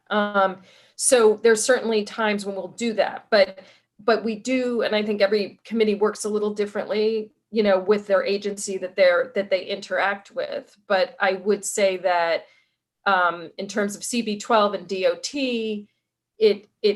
it does work better for, if you keep this committee involved as well when you go to DOT, because there's a lot of things that they need this committee's, they need a resolution out of CB12 to make certain changes. So we are pretty to say, oh, we invited, they didn't come. It's not that they're, we talk to them a lot about these issues. So we get asked a lot of times about speed bumps. And we get asked a lot, just about what can DOT do in these situations. So Kimberly, if possible, and I know there's things. I would like to respond to what you just said. No. It's not that thing yet. So I'm asking my question of DOT. So I guess two things. One, if you could take us through sort of the speed camera thing and what's controlled by the state versus the city, and sort of what opportunities exist, relative to the question of speed cameras for more hours of the day or in more locations, because I know sometimes we have gone out and we've heard no, but I thought that some of that involves the state, and that there's a limit to how many, by legislation, there's a legislative limit on how many can go in. So if you can straighten me out, because I don't have that full story.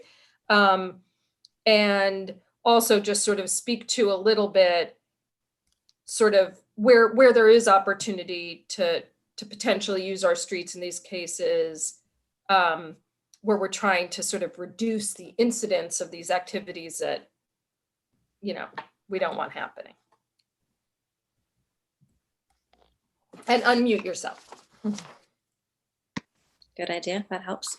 I know that we are putting in more speed cameras around the city. I know that it is tied into state legislation. I know we're trying to get to 2,000 cameras by the end of the year. I don't have a lot more detail than that. That's one of those things that Lyle probably has the better talking points on, but he's not here tonight. Happy to follow up and provide really detailed, clear information rather than misrepresenting the situation. But in general, Debbie's right that our focus is typically on safety and mobility.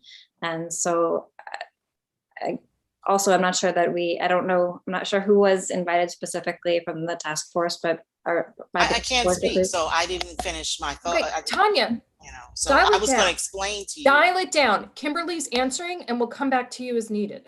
Like, I'm not having a whole back and forth about it. Like, that's not fair. This is a community, so I just felt that they wanted to hear from the community about their concerns. Yes, okay, and I appreciate you being here, but that's what we're doing. Okay. So I think it's really great that you guys have gone through this process of pulling out the short-term recommendations, long-term recommendations. I think we're always really happy to engage on design changes and other. I know, like, recently we've made some signal timing changes on Riverside Drive into response to some of those similar concerns. It's you know, I think that we are generally really willing to engage on that, and I think Debbie's right that we do have a lot of dialogue in this setting. But also, please feel free to reach out to me in our office directly to have further conversations about those issues, especially if there's specific locations where we can look at design changes or signal timing changes or other things like that. Okay, thank you, Kimberly. So I'm going to go to the committee first. Do I have anybody who had questions for Tanya on what she's presented? And I know I had to speed her through part of the presentation, or, you know, for Kimberly on sort of aspects of what Tanya's looking for, and, you know. All right, let me go to the attendees. I mean, oh wait, hold on. All right, Barbara. So actually, before I go to the attendees, let me call on CB12 board member. Barbara, what did you have? I just had a brief comment. Currently, state law only allows speed cameras to go from 6 a.m. to 10 p.m. on weekdays, and the cameras must be located in 750 different school areas near schools. So basically 6 a.m. to 10 p.m. Monday through Friday around 750 school areas around New York State. So that's it. Right. So those conditions are set by the state, and then where specifically we cite them is more open to us to discuss with community members. And that hopefully New York City will have, within those confines, New York City will increase their number of speed cameras to 2,000, hopefully by the end of the year. But again, if they can't go after 10 p.m. and they're limited to be near these school districts, which actually would work for us in terms of our problem spots, GW High School, the Discovery School over by 218th Street, Good Shepherd School. I mean, we're okay. The school district limitation probably doesn't hurt us, but the number of cameras does. And the 10 p.m. cutoff, de Blasio has requested that be lifted, but that is the difficulty. And it's only on weekdays. I mean, not on Saturday and Sunday. It doesn't help us. I'm off. Thank you. Okay, thanks, Barbara. Okay, next. Sorry, Dimitri, is that an old hand or a new hand? It's a new hand. Okay, go ahead. This is just a general observation. I mean, even though this has been a problem in our communities for a while now, it's kind of like creeping downtown. So other neighborhoods are increasingly getting frustrated with all these basically people on bikes just riding down through downtown, just like they go everywhere. And I feel like it starts from our areas just because there's a lot of dead spaces in our neighborhoods that when given the opportunity, people are gonna congregate. So I feel like DOT could be really doing more in terms of like making these areas not only safer, but more attractive, and not letting people with bikes, when given the opportunity, to occupy these dead areas without anybody else being there but them. So yeah, these ride outs are going to be an increasingly big problem. A lot more people are going to be increasingly frustrated throughout the city, not only through our neighborhood. It is something that we've also seen an increase in over the past year, where in locations where we haven't had the normal traffic levels of traffic and just people out on the streets. Certainly it's been a growing issue citywide.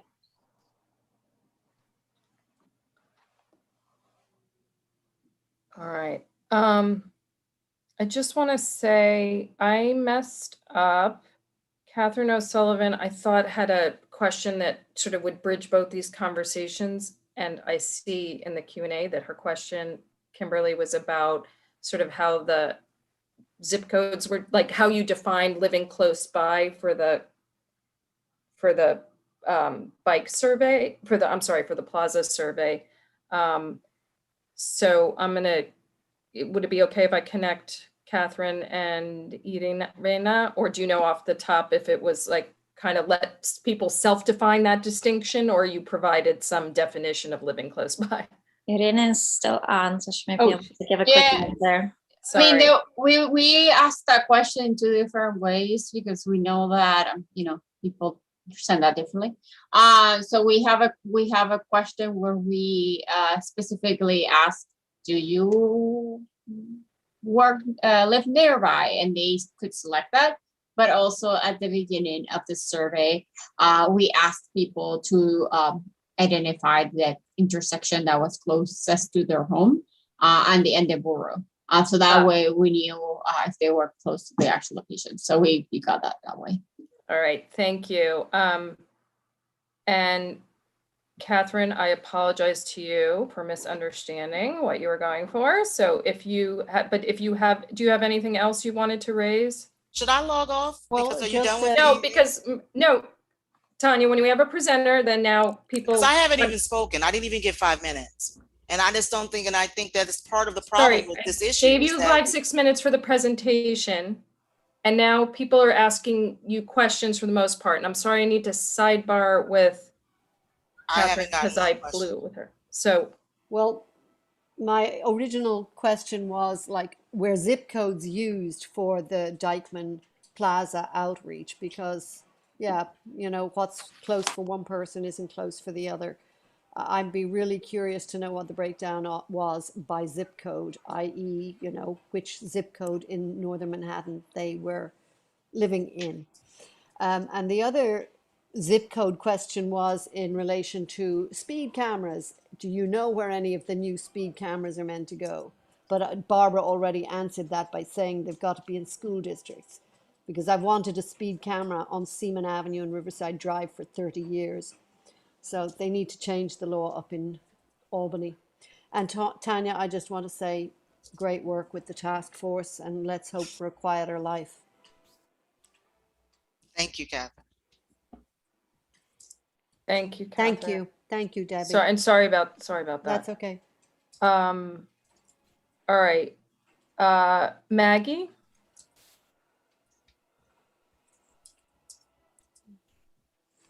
Oh, boy. Did you have something else for Tanya's presentation? Yes, Okay. the unmute button takes a while to show. For me too. Okay. So, yeah, I attended the meeting at the 34th the other night. And I can provide that to the committee, my notes on that if you'd like later.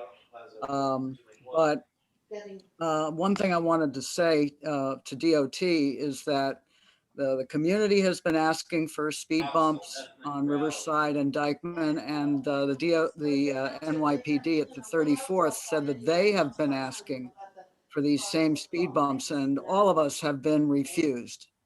No reasons given, and there really isn't any reason, that we should be refused, because it slows down speeding, slows down unlawful behavior. So I think all of us, should have a response from DOT and get those speed bumps. And the other thing about the 34th said that last week that the police commissioner took away their ability to arrest and confiscate dirt bikes.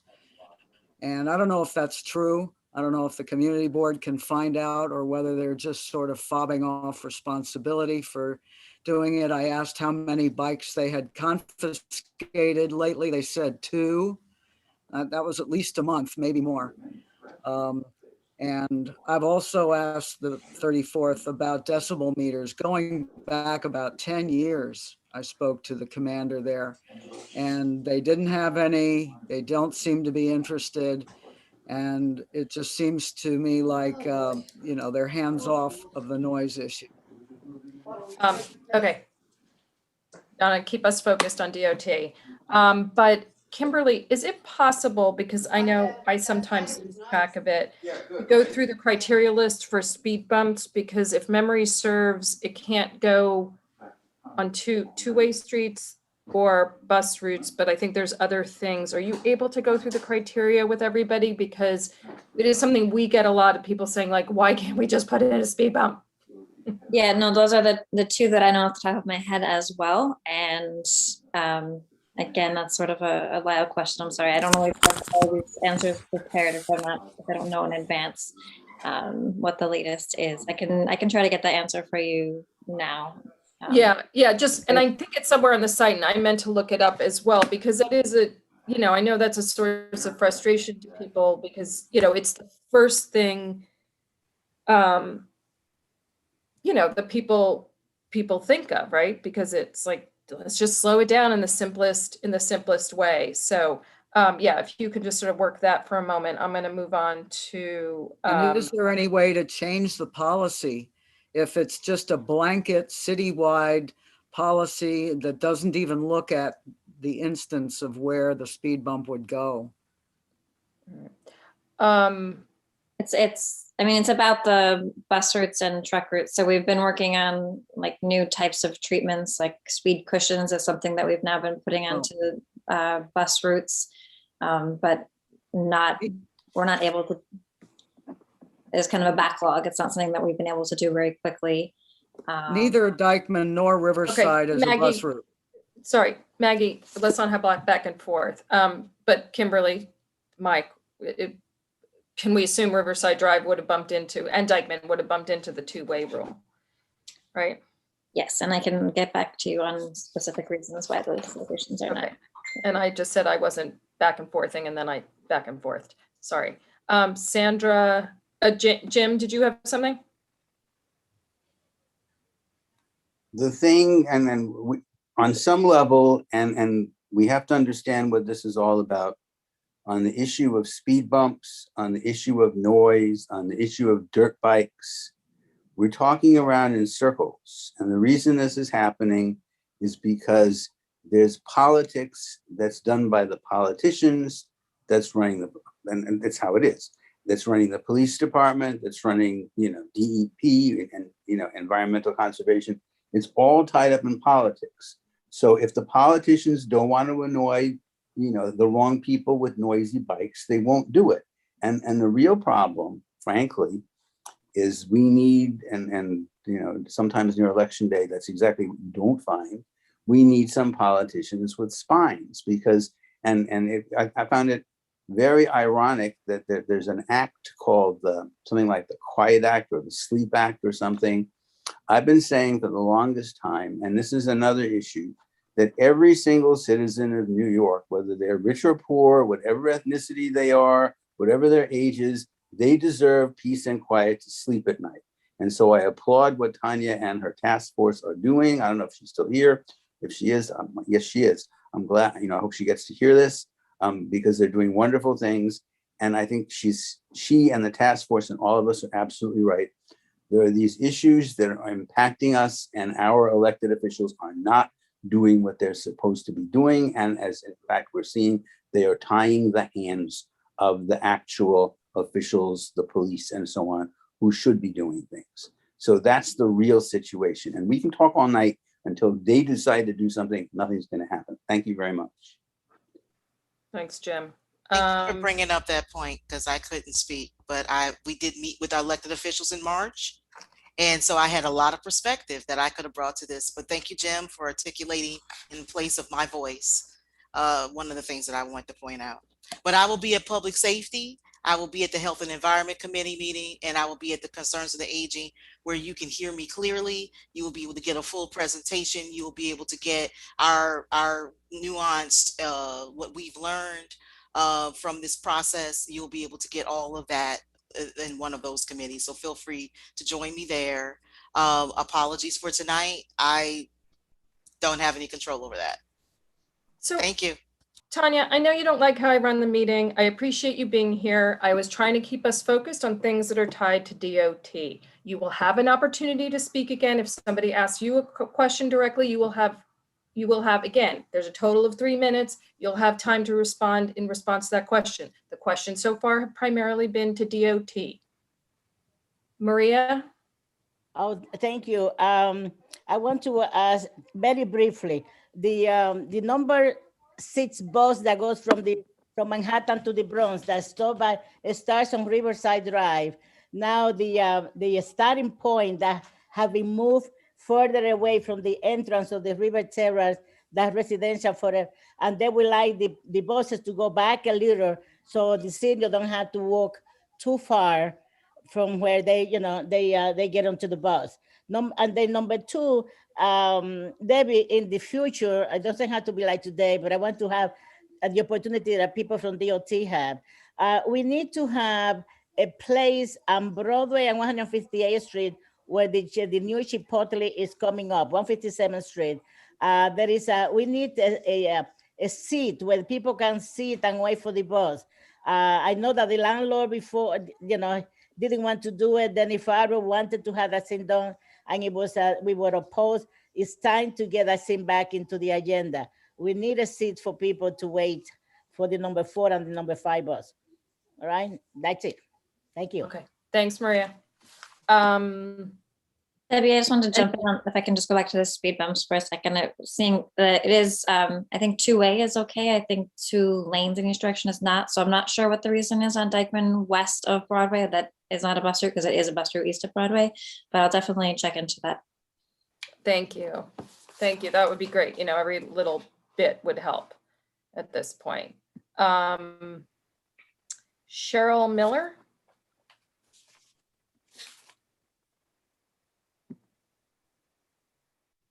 Hello, can you hear me? Yes. Yep. Okay. So I want to applaud Tanya and thank Tanya Bonner for all that she is doing. Excellent work. I commend everything that she's doing. I want to agree with what Jim Berlin just said about the officials need to be doing what they're supposed to do and the police need to enforce. I just want to make a comment about something that was said before about enforcement is tricky. It's not tricky, okay? By the police not enforcing this and this illegal activity not being enforced, this is sending a very clear message to these bikers that they can just come on into our community and they could do this with no consequences whatsoever. In the meantime, you want to talk about safety. These people, they're riding up on the sidewalk. Elderly people are narrowly getting mowed down by these bikes. And today, I live on West 165th Street and Broadway. Today on 162nd and Broadway, there was a serious accident. It was a motorcycle, it was patched in an article today. It was on Citizen app this morning, which is how I found out about it. There was a motorcycle, was going one way. There was a bike going east. One of the bikes was going south. One of them jumped the red light and they collided, and they were both found unresponsive in the middle of the street, unconscious. They were both taken to the hospital with critical injuries. So this is very, very, very serious. You have the elderly people living in this area walking around. You have people with children walking around, and this has got to be stopped once and for all, because they're doing this on the highways too. It's not just even in the street. I saw somebody posted a video on the West Side Highway. They're doing wheelies with cars all over the highway. I mean, this is sending, if this is not enforced, this is sending the wrong message. Like Tanya had said early on, this is not the Indy 500. And there has to be a clear and present message sent that we're not going to tolerate this in our community. We're not going to tolerate this. This is not a gateway to go all the way down Lower Manhattan, come all the way back up, and go all over the gosh darn city with these things. That's what I wanted to say. Thank you. Thank you, Cheryl. Deborah Barrett?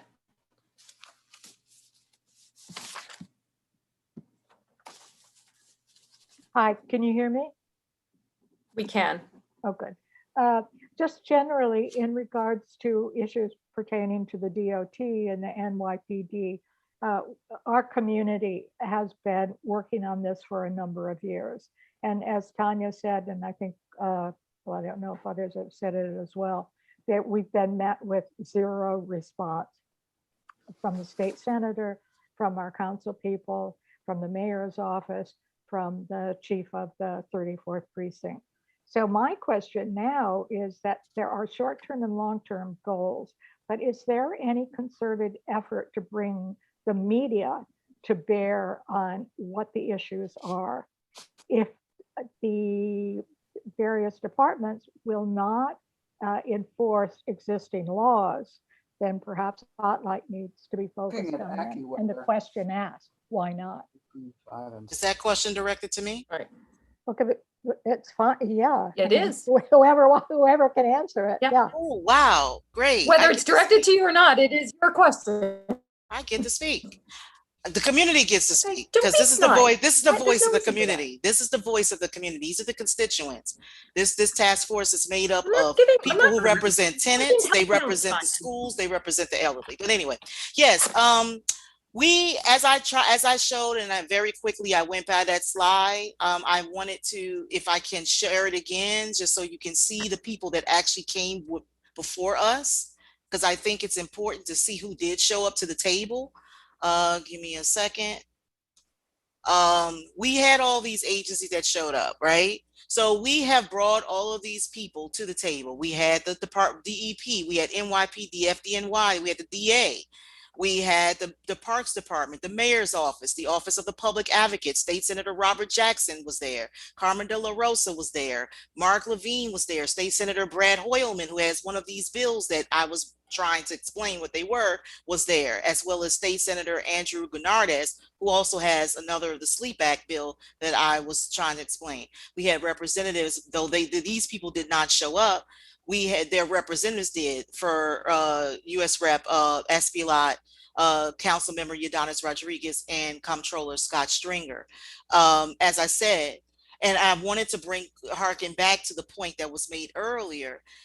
I have engaged. I don't sit on the Parks Department, and I haven't always had an opportunity to come to the Parks Department and give updates, or the Public Safety Committee and give updates, or the fire department or whatever and give update, or some of the other committees. But these people did come to the table.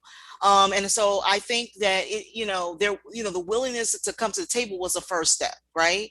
We did not have DOT there, and I was just making that point that it's going to be important for them to engage with us on this issue, and with when I say us, I mean the community on this issue.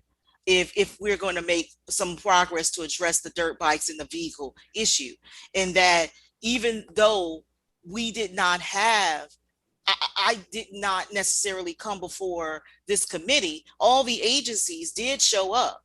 They were there, and some of them came multiple times. I have to say, some of them made two trips to talk with us. So I think it's very important that, again, I want to emphasize the Department of Transportation that please reach out to me so that we can engage you more with the community, so we can hear closely more of these concerns in places where we would like to see speed bumps installed, and noise cameras and other issues, and where we feel that the vehicle activity is creating potentially harmful conditions for our residents. So, Tanya, can you just, I'm sorry, because we've exceeded the 3 minutes by a lot.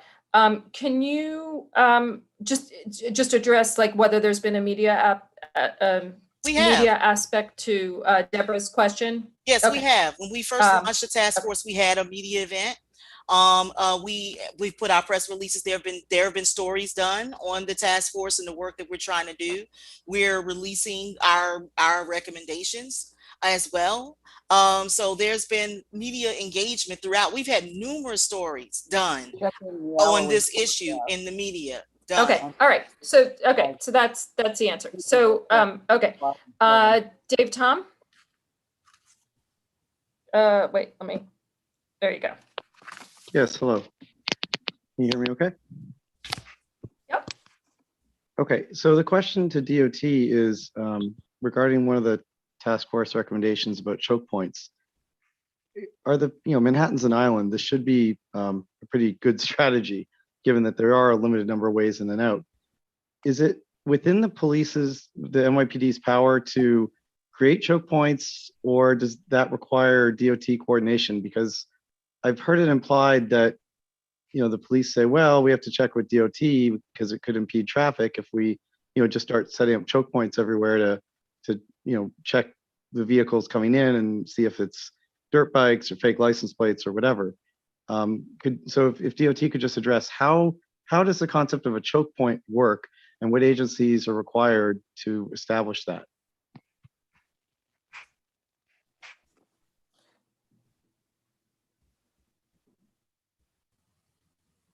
And I'll sort of complicate the question, Kimberly, by the bridges I know are sometimes they're MTA bridges, and then there's also the state highways. But yeah, if you can address the DOT aspect. Again, I'm sorry, I don't have a good answer for that. It's something I'm going to have to take back. And if we have these questions, I'm happy to come back to the next meeting or come back at another time to clearly go through responses. Some of these things are kind of outside of my normal project list. So I'm happy to discuss them, but I just have to kind of get some more information before I can do that. And I do have to jump off. I have to go to class now, but I will put my my email into the chat. So if you'd like to reach out to my office directly to talk about some of these issues, we're happy to engage. Right. Thank you, Kimberly. I appreciate that. And I do want to remind people, like, people can come to us, like via Ebenezer and to myself, and we can run up issues of questions about, can a speed bump go here? But also DOT accepts that stuff direct now as well.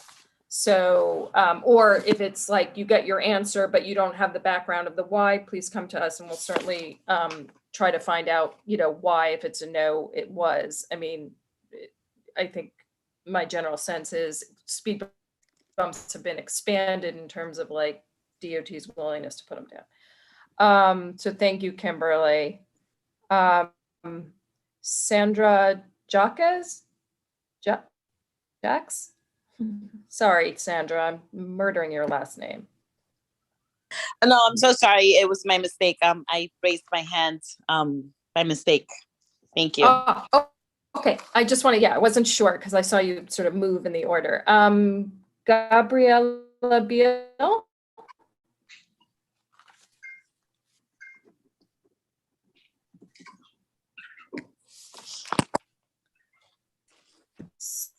Hi, I just wanted to. Sorry, does it now? Can you might be. Can you hear me? We can. Fantastic, thank you. Just wanted to thank Tanya and her team's excellent work. Thank you so much for taking on this huge issue for us. Feels like you have the world on your shoulders. Thank you very much for helping keep us safe. But I just wanted to know whether for Tanya, what we can do as community members to help support the task force. I know it's a very broad question, but I just found out about it, and I'd love to hear more. Yes. Yes. Thank you. You're actually doing it right now. One of the things you're doing right now is by being here and listening. It is very, very key. Showing up to these meetings and continuing to support us and advocating and demanding accountability. That's really key. And that's why the task force itself has been very important, because we have organized as a community to actually get, to engage with the people who can actually enforce, the people who can actually impact all of the things that we are concerned about. We have organized in order to do that. And that's what makes it so important, this work. As I said, we tried to say the task force is made up of so many different constituencies that represent all of you. We have small businesses, we have people who represent tenant organizations, we have people who represent the schools, we have youth, we have people, community activists, we have community organizations, we have the elderly, we have people that are impacted in very real ways by this noise, unreasonable noise issue. And so I think, you can join our Facebook page. I had to skip past that, but I can put the link in the chat. If you want to join the Facebook group, we have our own group, the task force. You can also reach out to me. I think earlier I put my email address, but I'll put it again. You can also reach out to me. There's so many things that, right now, as I said, we are at the point we have learned. We have had people before us for the last 6 months, starting in November. We have learned a lot by engaging with them and hearing from them and hearing what their challenges are, and they're hearing from us. We are now putting out our recommendations. What community can do is help us to advocate, and say, yes, we have these recommendations. Now we want you to enact them, because they are, like I said, in the recommendations. Thank you, Jim. I'm sorry. There are things that we can do, there are things that we can do that can be done now that don't cost resources. Some of these things are just like, a redistribution of manpower from PEP officers, for example, in the parks, to the police and when they patrol, and to making sure all the police have the decibel readers so they can do hands-off enforcement, right? They hear the decibel, they record it, they can do enforcement. So many things that can be done. I think my time is up. I think Tim is telling me my time is up. But I'm going to ask just Tanya to do 2 quick things on that point. Tanya, if you can just say out to just the email address, so that people who want to contact you, and you may also want to drop it in the chat for people that want to stay, apprised of what's happening. I would also say if you can call out to people when the public safety meeting is, and not to kick the can, but most of these issues, for better or for worse, sort of fall in the enforcement. But so I don't mean to be cutting anything off. I just mean to say, like, a lot, DOT, it's sort of a narrower point. So, but also on public safety, Tanya, I don't know if there's an opportunity, but sort of to do this, but New York State Police had been sitting on the Henry Hudson. Like, I know that's getting a lot of drag racing. So I don't know what there's a way over time to pull them into the enforcement discussion. They've been around a little less this year, but through the pandemic, we actually, when we normally don't have the state police, they've been here a lot. So if you could do those 2 things, make sure people know how they can get to you to be more involved. So just, if you could just read out those things also, just for the vocal, not just, and also put in the chat. Right. The noise taskforce2020@gmail.com. That's NOI, S as in Sam, E as in Edward, task force, TAS as in Sam, K, F as in Frank, O, R, C as in Charles, E as in Edward, 2020@gmail.com. You can send an email, and that is a task force's email. I will put the Facebook page link into the chat as well for everybody if you're interested in being a part of that. I do want to say that I do think a lot of these things we are being impacted by things that definitely touch DOT. These dirt bikes and these vehicles are extremely dangerous. I know they have kept me up. I'm right now in a hotel, Okay, just so you know. sorry, I'm in a sorry, hotel.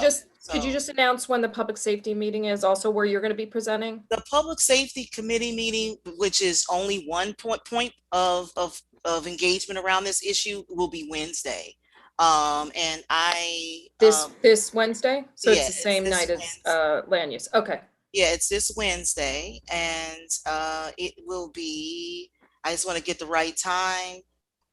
It starts at 7 o'clock. So 7 p.m. on Zoom with public safety. I believe the board already put out a notification to the community about that upcoming meeting. So you may have it in your email if you signed up to receive emails from the community board.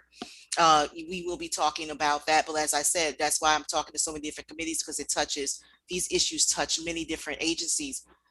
I'm really concerned about the dirt bike situation. As Cheryl pointed out, the accident that happened, some of these bikes, it's putting our community in danger, and it's also contributing to our inability to sleep, to rest, with the loud noises that it creates.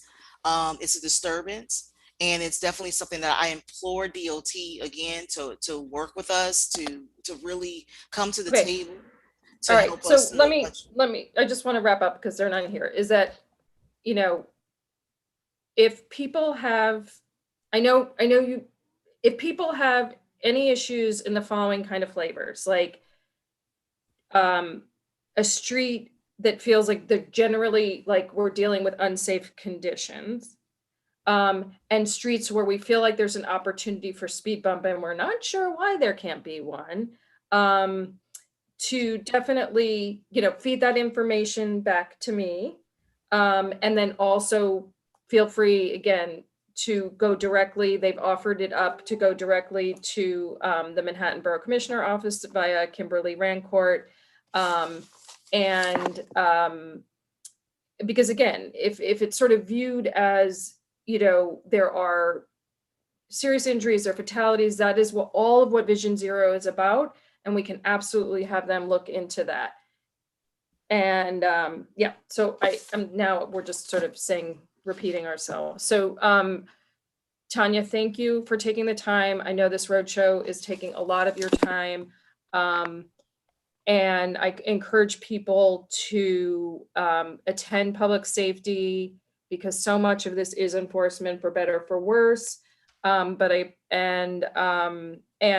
We'll do what we can in the purview that we have. And then if you don't hear from, and then we'll have the follow-up from Kimberly on that issue of choke points. And does DOT have a place where they can sort of influence that as well? Or does that solely sit in other people's purview? So if you feel like that's getting forgotten about, ping me on that as well.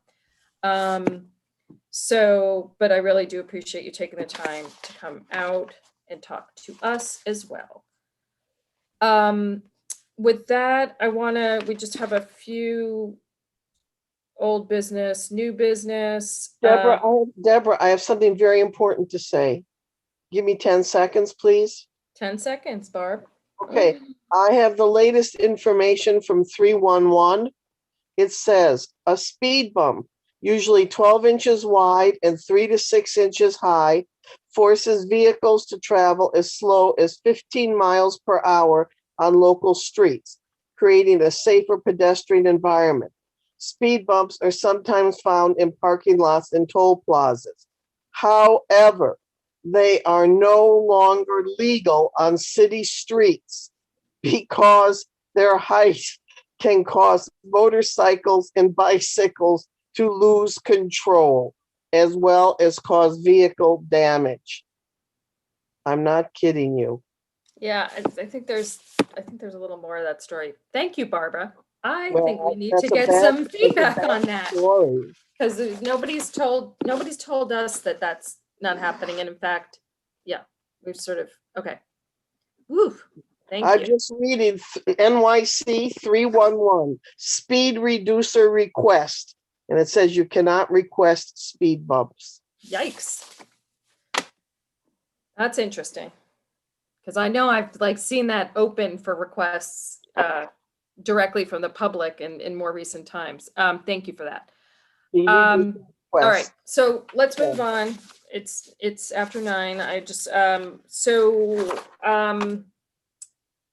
Jody Herson. We've lost DOT for the night. Wait. And we did not hear from them on the follow-up and whether they've had a chance to look at 158 what do you call it? The upper drive of Riverside Drive.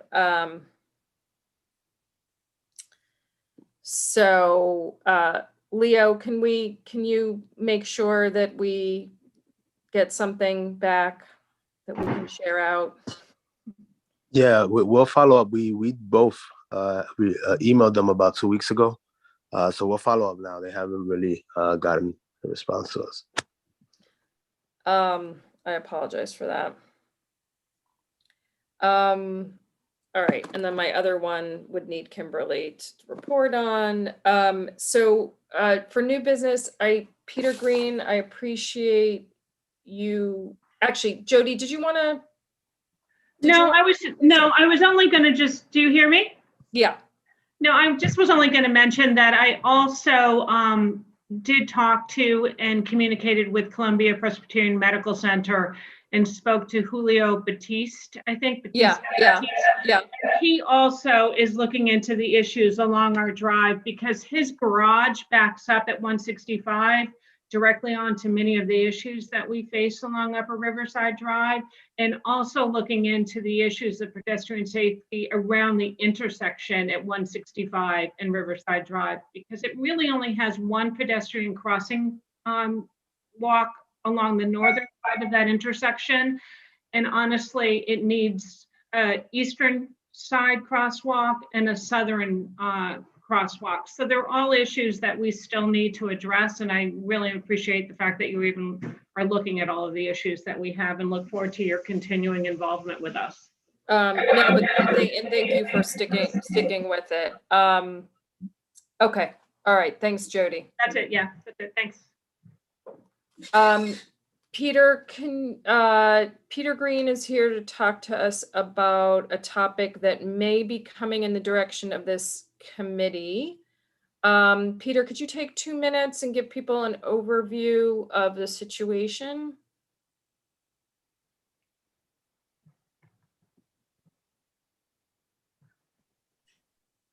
Can you hear me? Yes, we can. Thank you. I guess you can't see me. No problem. Yeah, so first I just want to shout out to Jody, who's brought so much attention to this little piece of park from 158th to 160th and done just yeoman's work getting this cleaned up by the Parks Department, along with trying to solve some of these traffic and safety issues on our block. She lives literally next door to me, the wall right behind me. Anyway, the park from 158th to 160th between former Boulevard Lafayette, the lower Riverside Drive, and the Riverside Drive Service Road, the upper Riverside Drive, actually is mapped to DOT. And I just wanted to get it on your radar that the Parks Department, through Steve Simon, who some of you may know, is working on getting that piece of land transferred to the Parks Department. Parks has been taking care of it for many decades and put a lot of money and effort into it. But it would be great for the neighborhood if that transfer happens for several reasons, including some zoning issues, but mainly just to make sure that it remains parkland and doesn't ever get used as some kind of road widening or other reason. And I'm sure Maria could speak on the topic for several hours about why that definitely should not be widened, but and why the park needs to stay. But I want to get that on your radar, and maybe over the next few weeks can discuss what kind of a resolution might be helpful. That's called the embankment. That's what we call it, the embankment. Exactly. Yeah, it's a cliff. It's a steep cliff, and it can be used for training mountain climbers.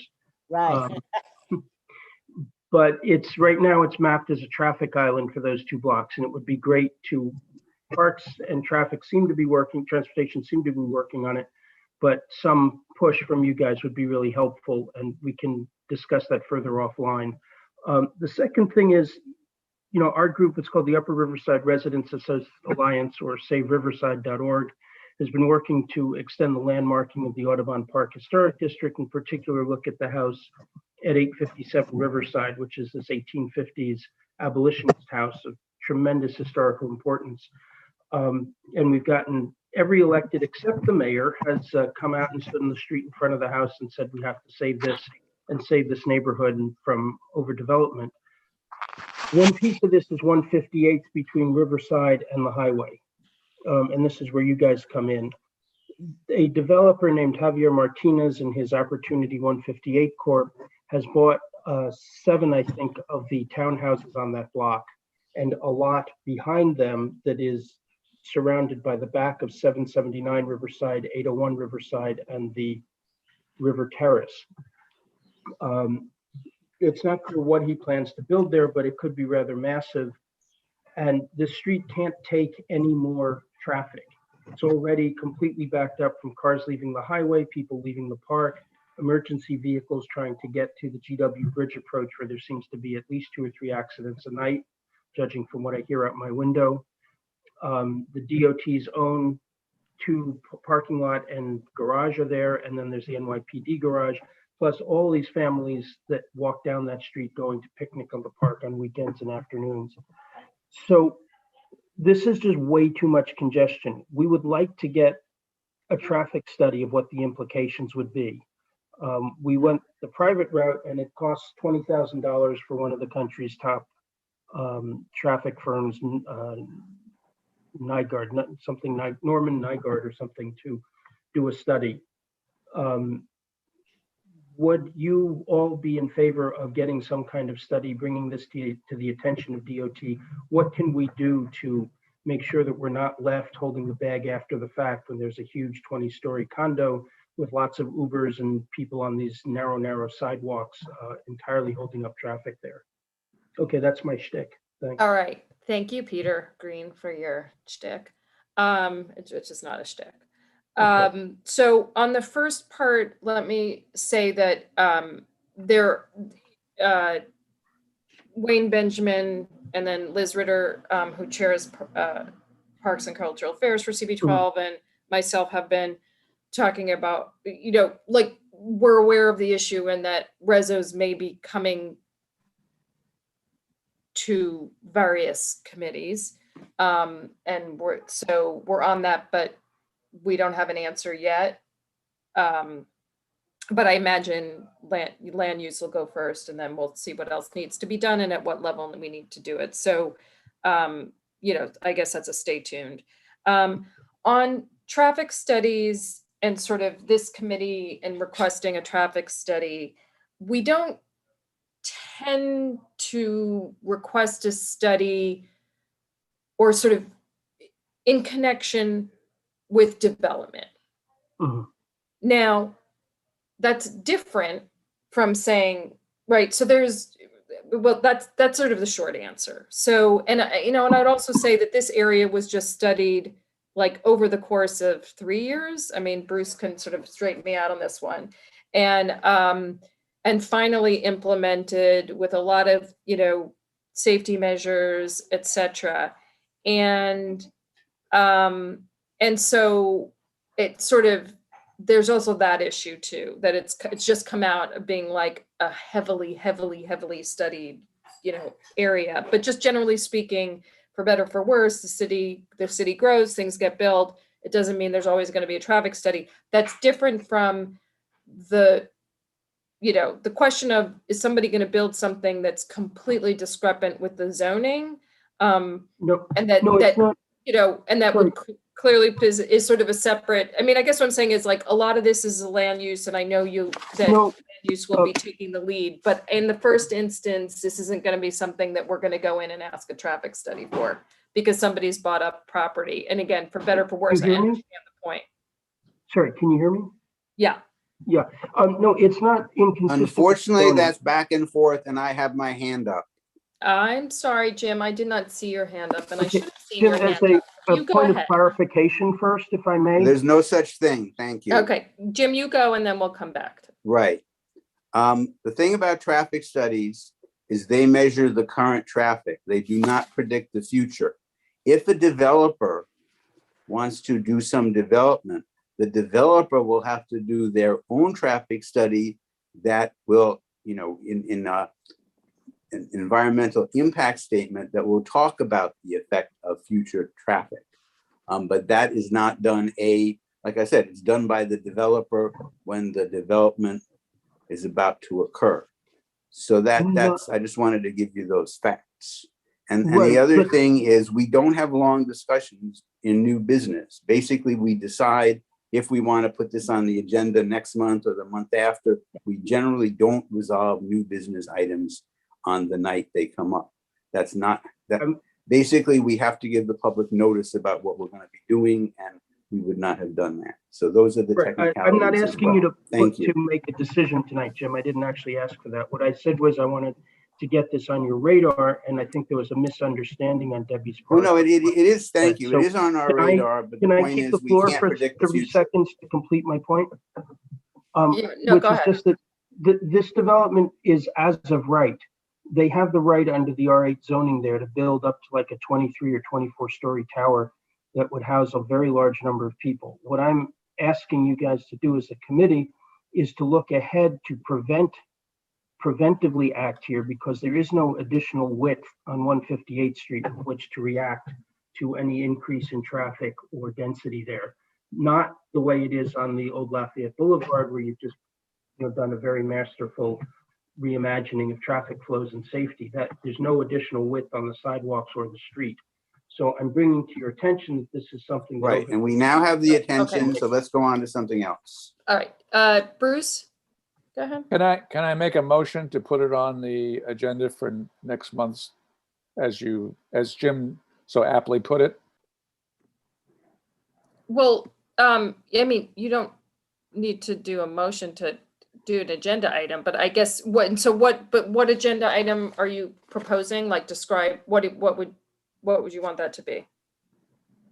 To further discuss this as old business, since it's now new business, and based on what Jim is saying. No, it wouldn't be old business. It would just be an agenda item. It would just be an agenda item. Okay. Yeah, that's the impending traffic that was brought to our attention. That's my motion. Thank you, Jim. Right, and again, I believe Debbie will just put that on the agenda unless something horrendous happens and we have a really full agenda. Yeah, we don't need, it really doesn't need to be a motion. But if necessary, it could be, but we're being friendly at the moment. Yes, Why not? I don't need motions to make the agenda. Okay. Leo, did you have something? Thank you very much. Yeah, Debbie. No, thank you, Peter. It's a new business. We've been discussing, Debbie and I, in the past couple of weeks, potentially bringing as an agenda item after we consider and continue to do research and consult with the other committee members, potential residential zone parking or municipal parking to lighten the burden of a lot of people who drive vehicles with the parking situation. As you guys know, with the outdoor dining and limiting parking, new construction, etc. Parking has become a huge issue in our neighborhood, which has increased in, just overall issues. So it's something we're considering for the next meeting. We're still doing some research. We're still in contact with DOT. Yeah. Yeah, no, I'm looking forward. Yeah, so we'll, and the Manhattan Borough President's actually published on the residential parking question, and it's something this committee has sort of touched upon. So we'll look forward to that, Leo, next month. And I'll keep people posted if anything else comes up. There may be, yeah, actually, I won't go into it now. All right, with that, do I have a motion to adjourn this meeting? Second. Thanks. Thanks, everybody. Peter, thanks for hanging in so long, and Jody for hanging in so long. I know you're at the back end. And everybody have a great week.